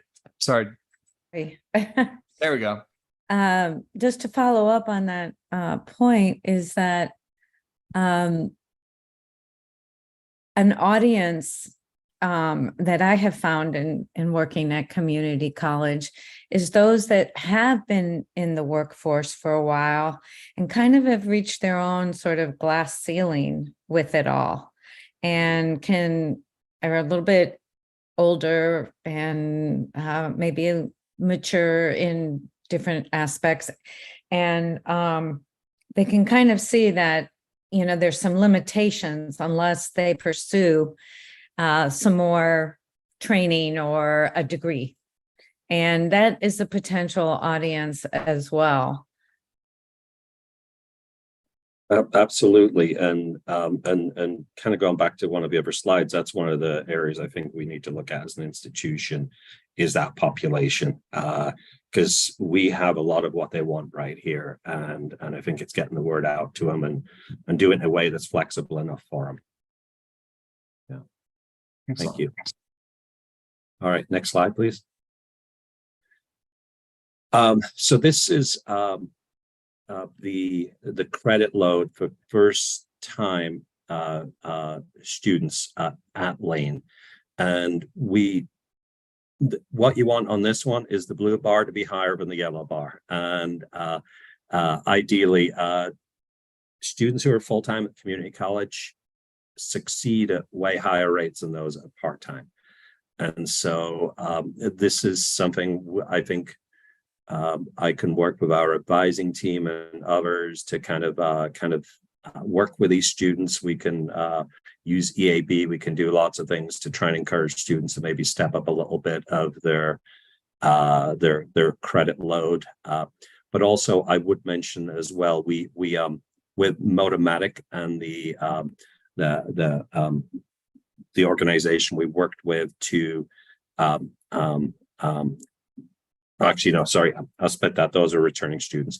But anyway, I do think this is an area where we need to look at we want to be in the 60s, at least, I think, in that we're going to have more successful students long term. And what we need to do is probably do a breakdown on all of the different student types who came here this quarter and see if there's a difference between former fall terms to see what that might be, so we can identify it, what types of students took less credits. And so that's one of the things we want to look at.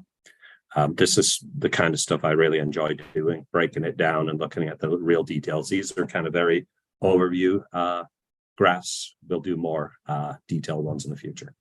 Excellent. We got Denise and then President Smith. Denise, go ahead. If I'm not mistaken, when we talked about this before, there was a clarification as to financial aid. You have to carry certain number of units, right, to be eligible for financial aid?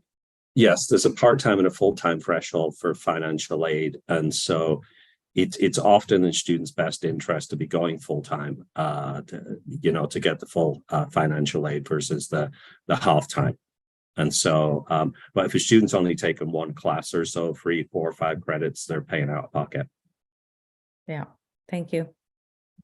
President Smith? I have another thing to add on to that, and then I'll get to what I was going to say. Even beyond 6 credits, you still have to pay out of pocket if it's between half-time and full-time. So whatever is between that is fully on the student.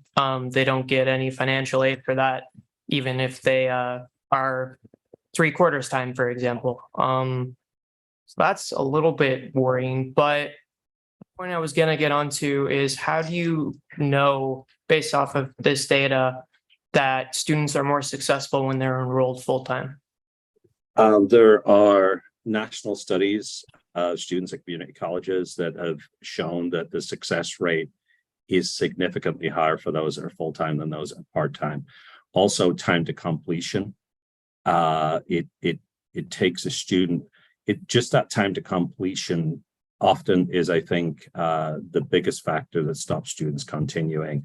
If you're going 6 credits, it might take you 4 or 5 years to finish an associate's degree.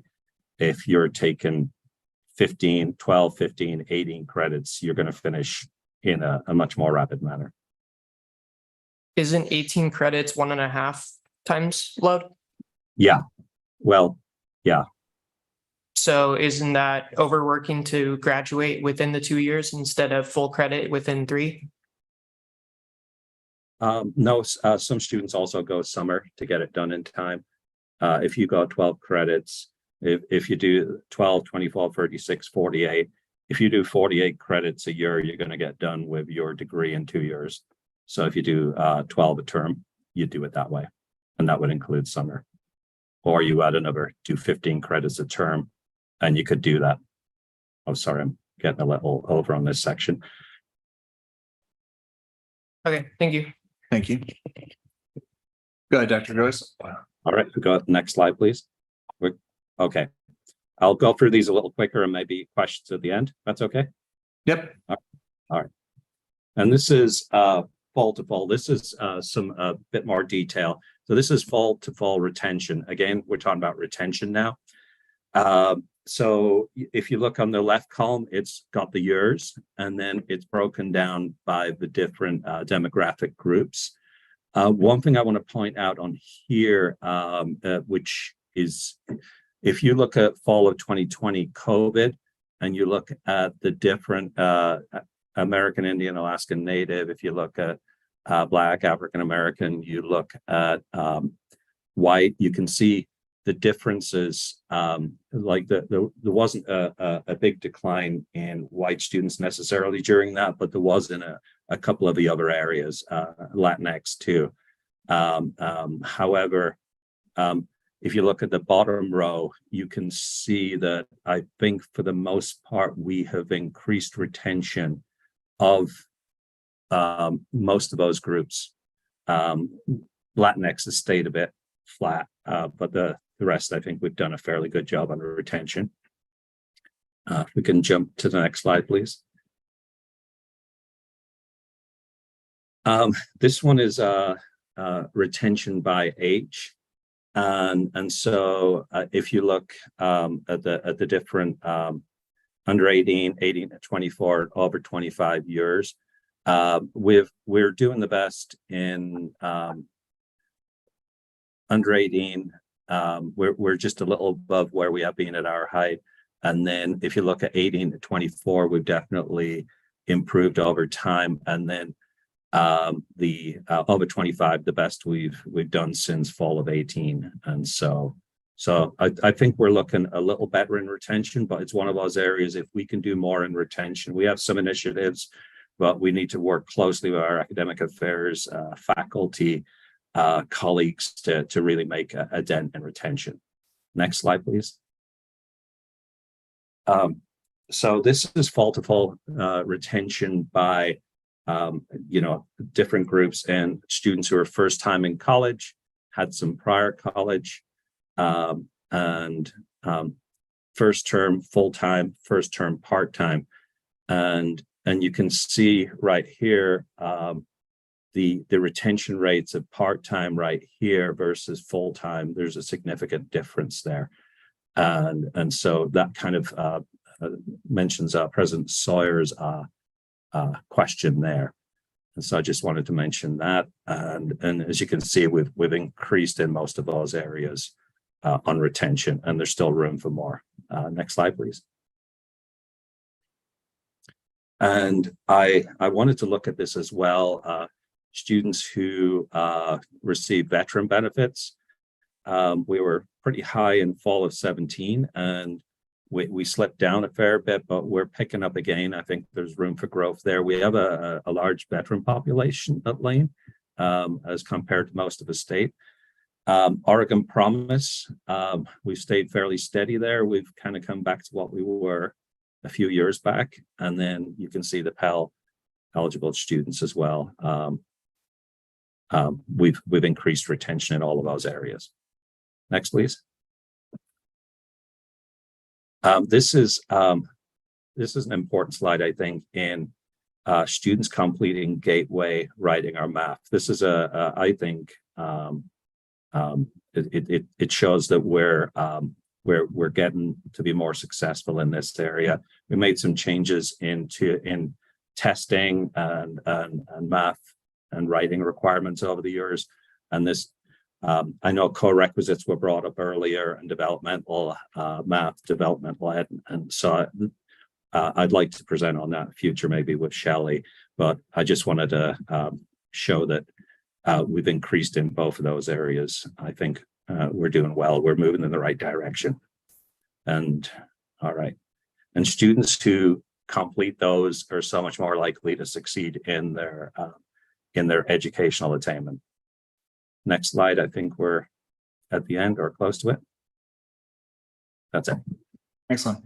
Well, thank you. I know we went over, but this is where that, adoption of the agenda with flexibility. It's a really important topic. Yes.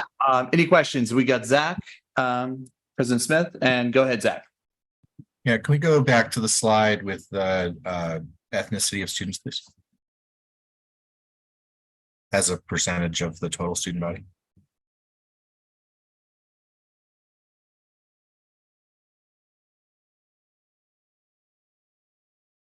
Are we able to share screen again? I think Brett's working on that. Thank you, Brett. Thank you. You mentioned the importance of students seeing staff and faculty that look like them. Do we have a similar graph for the faculty of the institution? I could work with Shane in HR to provide the staff, managers, directors, deans, and faculty breakdown on that. That might be an interesting. I'm going to give it to Shane here. He has something to inform you. Zach, under the information reports, there's one called HR Dashboard. And I think the third or fourth slide in that has our employee breakdown.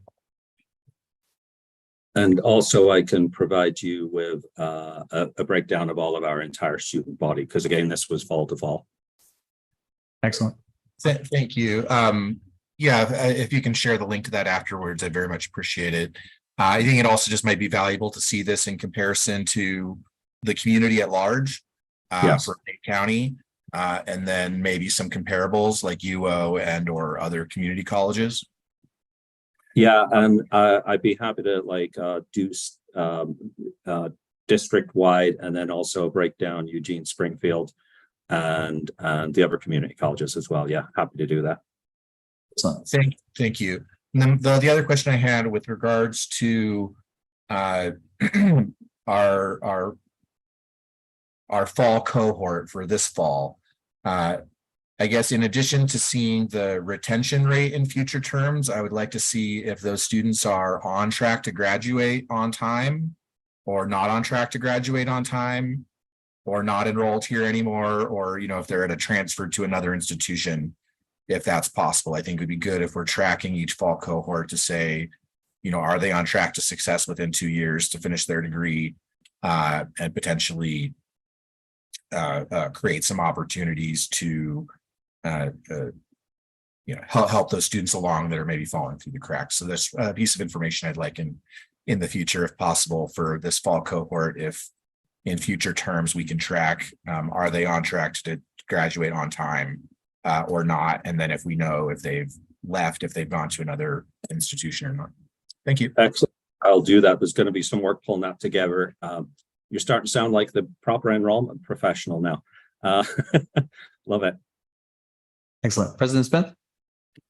On top of that, something I would like to see if we don't have data for it already is diversity in other ways, like neurodiversities. I think that would be a very important area to look at for enrollment as well.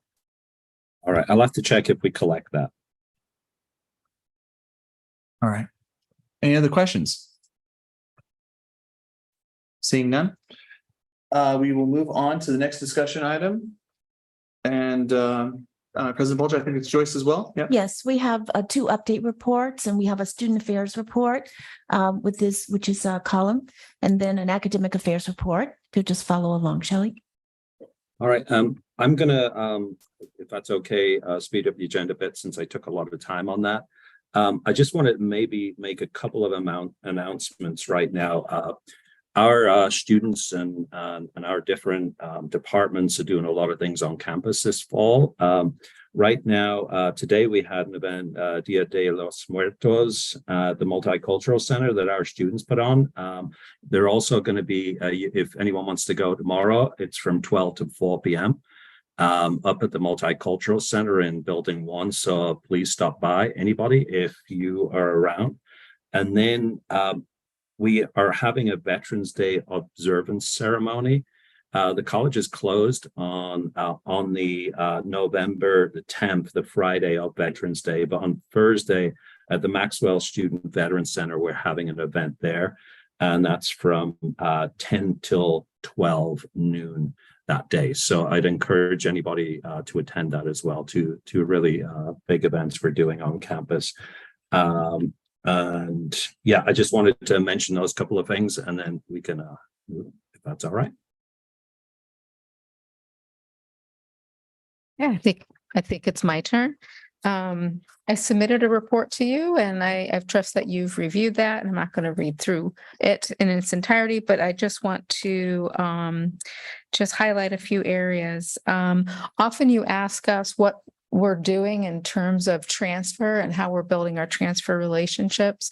In academic affairs and working hand in hand with student affairs, we've been working diligently with the University of Oregon the last several months, and also the Oregon State University. And on October 19th, we celebrated the launch of our transfer center during National Transfer Student Week.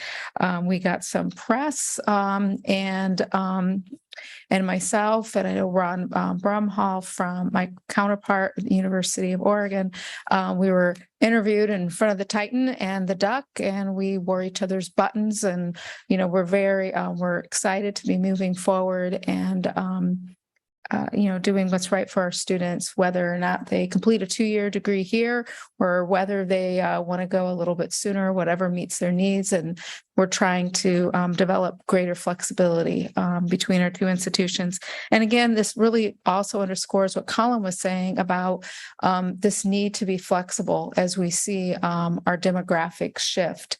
Adult learners in particular respond very well to flexibility, and we know flexibility benefits all of our students. So that's what we're trying to do there. So we had a little bit of a win a couple weeks ago, and that was a culmination of efforts between academic affairs and student affairs. And Dawn Whiting did a lot with that as well. On October 20th, Academic Affairs held our very first quarterly all-faculty Dean's Forum. These forums are a new way to foster collaboration, information exchange, and community building between our deans, our directors, our faculty, and our managers in general. There are not a lot of opportunities here at Lane for faculty and administrators just to work collaboratively in a way that's not hierarchical, in a way where we're just really exchanging ideas and getting to know one another. We will be holding these forums every term. The next one's coming up in February, and then we'll have one in April. We've gotten a lot of great feedback from those who participated. I would say probably roughly 150 individuals participated. And we're getting suggestions for new topics and also what individuals want to get out of those meetings. So that's a great way for us to continue to build our relationships. Lastly, the Presidential Artificial Intelligence Task Force is making great progress. I know that my co-chair, Kevin Steves, is here tonight. He's been doing amazing work and keeping me organized and on task. We are nearly completely populated. I still think we have a few more students to identify. We are also working in a collaboration with Lynn Benton. We just met with them yesterday. They are also doing this work. I know that Kevin met with his counterpart today. Her name is Jess Winans, if I pronounced her last name correctly. And so this is going really well. We've gotten out on top of it. We're having discussions. And I know that Kevin has received a lot of accolades just from the community at large, that that Lane, the administration and the faculty working together, and so this work that we're doing is commendable, in that we are trying to establish a space for us to have discussions about this technology that is going to bring opportunities, and it's also going to bring disruptions. And that is my report. Excellent. Any questions on the two reports?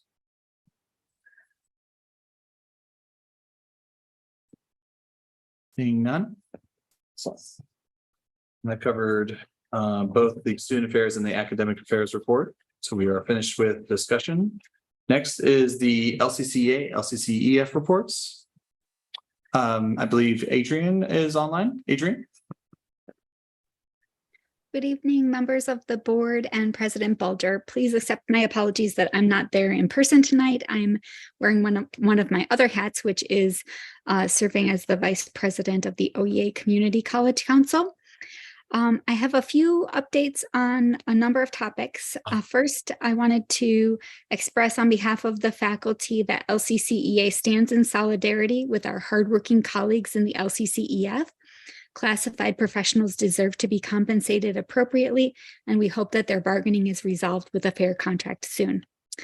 I wanted to also share some information from an article that just came out in the Chronicle of Higher Education entitled "The Unionized Campus, Understanding and Working Productively with Academic Labor." It's an article that has come about because of the dramatic increase in new unions that are forming across higher education throughout this nation. For example, graduate student unions have increased more than fourfold since 2019.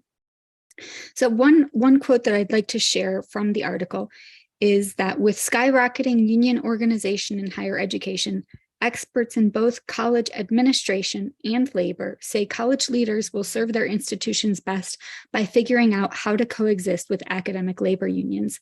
And I will follow up and send a copy of this article. I think it's really important and critical at this time for our campus. And I hope you will all take the time to read it. It is 52 pages, but hopefully you'll be able to at least review some of the recommendations about how labor relations can be improved on college campuses. I wanted to also address the impacts to campus climate of the proposed retrenchments of the counseling faculty, and a little bit of background information I will share with you by email. That will include a memo that has data from an all-faculty survey from fall 2021 about faculty experiences of bias and discrimination on campus, as well as qualitative data from interviews with faculty of color who chose to leave LCC. We conducted an all-faculty survey as well in spring 2023, so just this past spring, with 248 faculty participants, and the results were more concerning.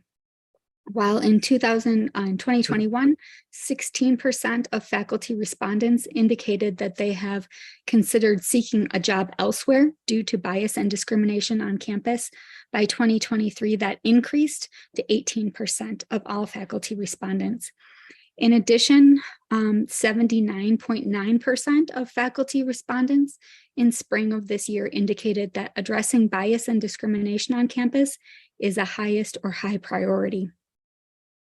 The impacts to campus climate have been exacerbated by the identification of 3 BIPOC faculty for layoff in September outside the regular contractually provided seniority process in violation of their rights after they had filed a racial discrimination complaint against LCC and shortly after they experienced significant retaliation.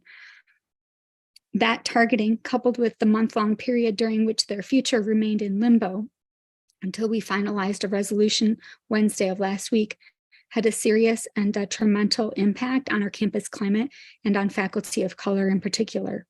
Concerns about discrimination itself and fear of retaliation for speaking about or reporting bias and discrimination on campus are real and deeply felt. There was an immediate and dramatic increase in faculty from historically oppressed groups contacting me and other union leaders concerned about their own jobs, concerned about being targeted for having spoken up about bias, and rethinking whether they wish to remain at LCC or resign. Faculty working conditions are student learning conditions, and this impacts us all. I wanted to share a little bit more about the work of the LCCEA Racial Equity and Social Justice Committee. Our committee has been working on social justice issues on campus since 2020, when we shared statements and recommendations with the Board of Education. We've been meeting every other week last year and again this fall to update faculty priorities for recruitment and retention of faculty from historically oppressed groups, including people of color. We have several meetings scheduled with HR and look forward to ongoing collaboration in order to reach an agreement on a comprehensive recruitment and retention plan, and are very optimistic about our collaborative work with HR, in particular Sharon Daniel and Shane Turner. I will also share with you by email the committee's recommendations, along with the committee's statement on curriculum, working, and learning conditions for a more just campus. At present, we're concerned that the Office of Diversity, Equity, and Inclusion was recently dismantled and wonder how the work of the office will be covered without any employees. One question is around the college's commitment to cultural competence professional development. Speaking as a leader who contributed to the drafting of the state legislation that passed into law and that requires cultural competence professional development, which includes building understanding of systems of oppression for all higher education employees in Oregon, how will this uniformly be offered on campus without that office? In addition, the office maintained a bias incident procedure with a restorative justice model that differs from a formal or informal complaint process and instead focuses on professional and educational growth. We hope that this will be maintained as designed with a focus on restorative justice to improve our campus conditions. A few updates from campus and LCCEA were delighted to attend the fall business meeting last week, where the campus community learned about the rosy budget picture with $450,000 in tuition revenue so far this year above the budgeted amount, along with the $1.355 million in state revenue above the budgeted amount. And LCCEA faculty look forward to collaborating on legislative advocacy in the future. Our efforts are making a difference, and we do look forward to working with you all, with administration, with board members, with students, to continue our advocacy efforts in the state legislature. LCCEA recently resolved a grievance at the informal level. 18 part-time faculty in one division did not have their workloads calculated correctly, which resulted in being underpaid for the past year since winter 2023. We appreciate the collaborative effort to resolve this issue and to provide retroactive compensation to the faculty. We're very excited about the agreement related to the counselors. The administration has accepted our proposal to move 3 counselor positions to career pathways, where they will continue to teach, generating revenue, and will also work with STEP students, allowing the institution to leverage federal funding that would not otherwise be available to LCC. We're really excited about this plan, which we think is a win-win-win solution. It will allow for the strategic expansion of the workforce division, positively impact the budget, expand services for students, especially ones from historically oppressed groups, and obviate retrenchments and disruption to our 3 valued counselors, as well as multiple faculty in another division who would have been impacted. Finally, later this month, LCCEA leaders will spend a weekend with statewide leaders at the OEA Community College Council. We'll spend a full morning with Senator Michael Dembrow advocating for our colleges, and we look forward to also requesting changes to the HECS formula for the Oregon Opportunity Grant so that community college students will be treated equitably and can fully access this needs-based funding. Thank you very much. Thank you. I believe we have Frankie for the LCCEF report. Frankie? Excellent. Go ahead when ready. Sorry, I was having technical difficulties. I apologize very much. No worries. Thank you. So, anyways, good evening to all of you. It's good to see you guys tonight. Sorry, it's on Zoom. But I wanted to thank all of you guys for your time this evening. And I wanted to express tonight my sincere gratitude to Dr. Bulger, the cabinet members, the department managers, colleagues, and the affected employees for all of your steadfast support and dedication during a challenging period of decision-making in the last month in regard to the classified positions that were selected to be cut. Together, our collaborative efforts have safeguarded the continued presence of 4 essential positions at Lane Community College, a testament to our community's strength and the shared commitment to the college's well-being. During this time, we face a task of evaluating the significance of the amount of work and the type of work that these employees do on a daily basis. While some of our roles may not appear to be glamorous at first glance, our collective endeavor to recognize the genuine value of these positions was more than enlightening for all of us. Together, we have recognized the vital role that each position plays in the college's overall success.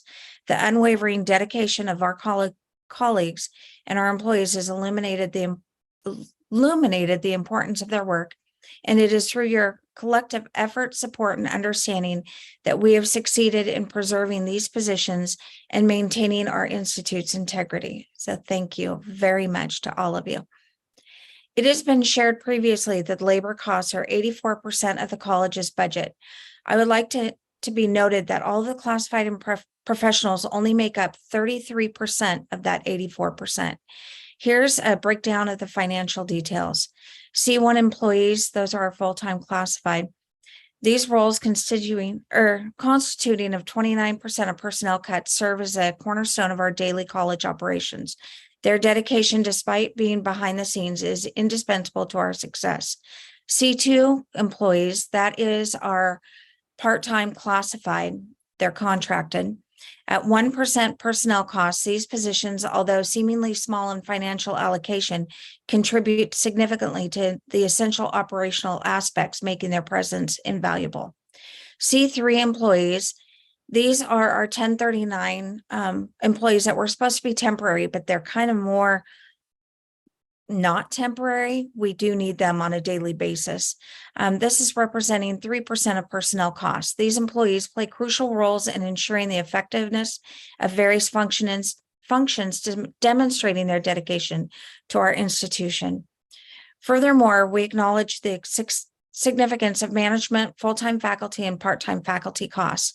Management costs, accounting for 12.9% of personal costs, our management personnel are vital in governing, administrating, and coordinating the college. Their diligence ensures efficient college operations, and we greatly appreciate their contributions. Full-time faculty costs, full-time faculty members make up 40.6% of personnel costs. They lie at the heart of our educational mission. They provide the high-quality instruction, circular design, and invaluable guidance for student success. Part-time faculty costs, comprising of 13.5% of personnel costs. Our part-time faculty members are equally essential in supporting our academic endeavors and facilitating student development. With all of this, I want you to know that while we are bargaining, right now, it seems like what we're asking for is so high, but really we're only 33% of that 84% of the budget. We're not that big. As a final note, this experience reaffirms the value of teamwork and shared dedication of Lane Community College's mission. We extend our deepest appreciation to all of you for your hard work, collaborative spirit, and unwavering belief in the significance of every role within our community. Thank you. Thank you. That concludes the reports. We're now going into the informational reports. Any questions, comments in regards to any of the reports? Kevin. Yeah, so I think there is an opportunity here for a shout out for Brett Rowlett and his team, right? So President Bolger, could you kind of remind us of the awards that were garnered? Well, there were a number of awards in the marketing group that Brett belongs to. And I don't know if Brett, you were on the line, but what we really want to do is congratulate Brett for being the communicator of the year. Thank What you. a great accomplishment. Brett, you seem speechless and you just won the communicator of. I think it's more the hour of the day, but I have an amazing team that I get to work with, and it really shows. I mean, this wasn't an award that I won by myself. It was definitely one that's accomplished as a team. So I can't speak highly enough of the folks I get to work with at the college. Yeah. Excellent. Any other questions or comments in regards to the information reports? If not, I just want to actually take a moment here to actually thank the cabinet for these reports. I'm a pretty optimistic person, and a big part of that is actually because I see a lot of different pieces that are in play as a board chair, but also the reports and the expertise that you bring forward in these reports are really informative for me as a board member.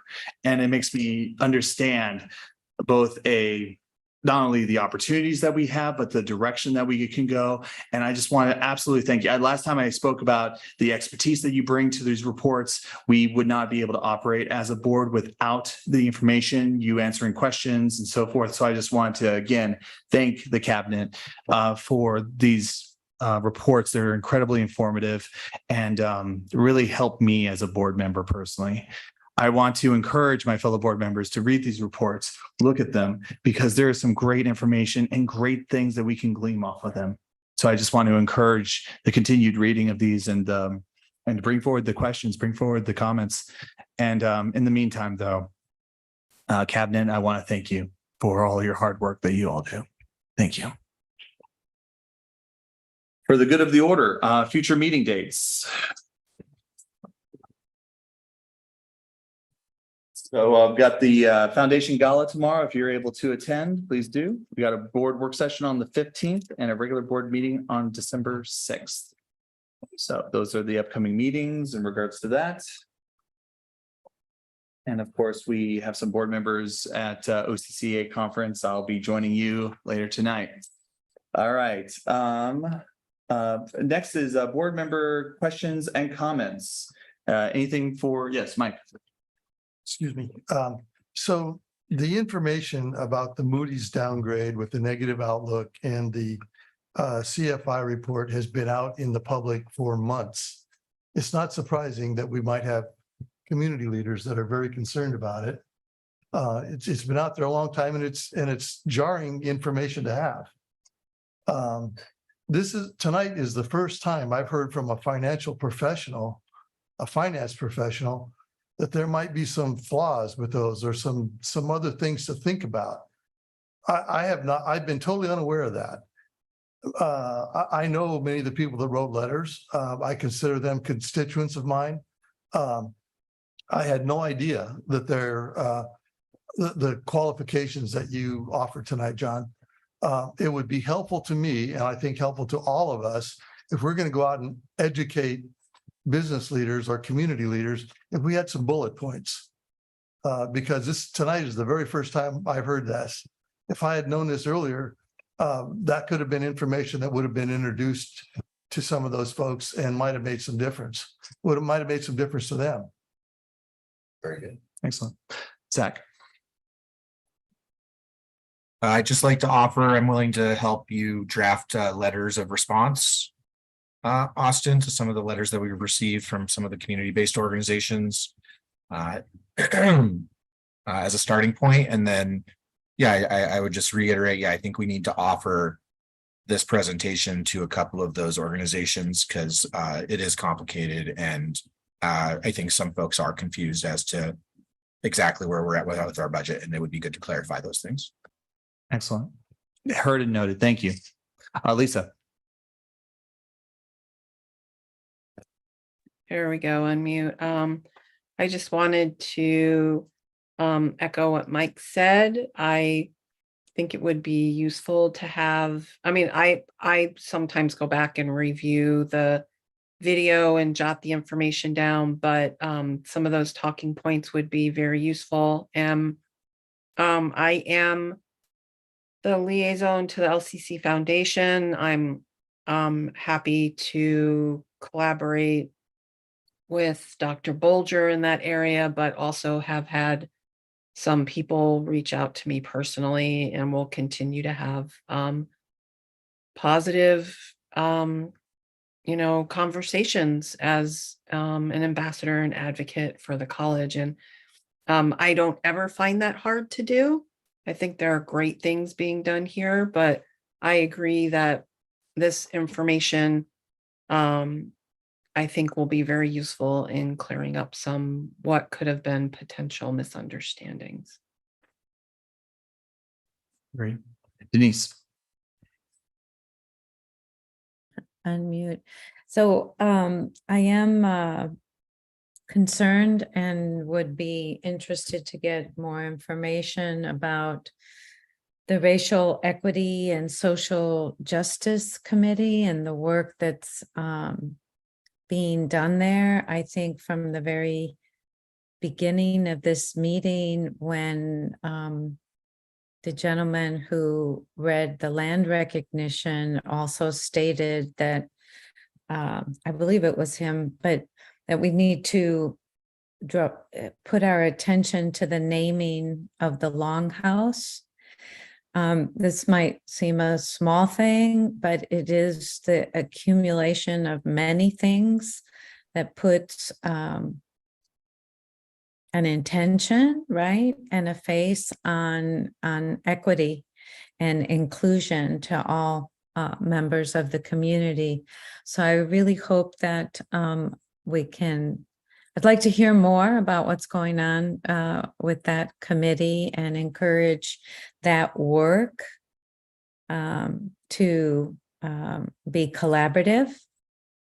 I think we have evidence that when we are collaborative and just kind of really seek to hear from all the stakeholders, that good things happen. And I would really like to encourage us to continue on that path. Absolutely. That was said by a NASA student in regards to the Longhouse. I had a really productive conversation, as I said I would, with the board to sat down with NASA students and was able to speak with them in regards to a variety of different things. One of them was the Longhouse, and I brought that to President Bulger's attention. She does have some next steps that she communicated to me in regards to working with Avery Old Coyote to look at options there and to further discuss that. I would also say one of the suggestions that they had, and this was actually a really powerful statement. President Smith, our student representative, removed the word destroyed from our land acknowledgement because it says disrupted and destroyed. The NASA student said, "My people are not destroyed. They're resilient despite the attempts to destroy them." And that was such a powerful statement into the language and what we use that language for. We are going to have some further conversations to figure out other ways we can address various aspects of the land acknowledgement and land recognition. So I want to encourage, respond that those conversations are happening, and I have full trust in President Bulger in continuing those conversations and reaching out to community leaders as well. Jeff Olneging, just wanted to make a comment about the finances and the financial picture and some of the what you heard this evening. Just allow us, if you would, to go back and have a talk with the finance team so that we're bringing the board information that the board can feel comfortable with and have confidence in. So I would like to have just a little bit more time to work with the team on that information. Excellent. Lisa, you had your hand up. Did you have something? Yeah, I wanted to also mention the NASA student who mentioned the renaming of the Longhouse, and but I think that that's been addressed. Thank you. Excellent. Something I wanted to bring to the board. Zach, go ahead and then I'll go. I did have a question regarding health insurance coverage that was raised by a number of part-time faculty. I will send a follow-up question to be responded to. Thank you. Excellent. Thank you. A topic that does need to be addressed. The Bond Oversight Committee. We have two representatives on the Bond Oversight Committee that represents classified professionals and faculty staff. The charter for the Bond Oversight Committee doesn't clarify if those positions are permanent positions for classified professionals and faculty. I know that was the intention to have representation of both of those in the Bond Oversight Committee, but per the charter, it does not clarify whether if those are permanent positions or if they are termed out just like any public position. So I wanted to bring this topic. I don't necessarily need like a vote, but I assume that it is the board's intent to continue to have a classified professional and a faculty member as part of the Bond Oversight Committee. Mike, and then Lisa. Sounds like a good idea unless somebody tells me something I'm not thinking of. I assume we'd want to do that. Perfect. Great. Just wanted some guidance on that in regards to bond oversight. Lisa, then President Smith. So, first I'll say, if, I know we're recruiting and there's appointments that are happening, so it's timely, but trying to get a outcome on this right at the end of the meeting, I think is hard. It might need to be a topic. But I helped draft the Bond Oversight Committee, whatever it's called, charter, thank you. And the intention was to, yes, there should always be representation from those employee groups. I think the question that needs to be addressed is, do they have term limits like everybody else? And so if there are term limits, then you still get a faculty and classified staff appointed. So there's always should be representation from those groups. Absolutely. So yeah, that's I'm hearing positive feedback from this, so I can take that back to our conversations in regards to the Bond Oversight Committee. President Smith. Do the student representatives on that committee have a term that they're required for as well?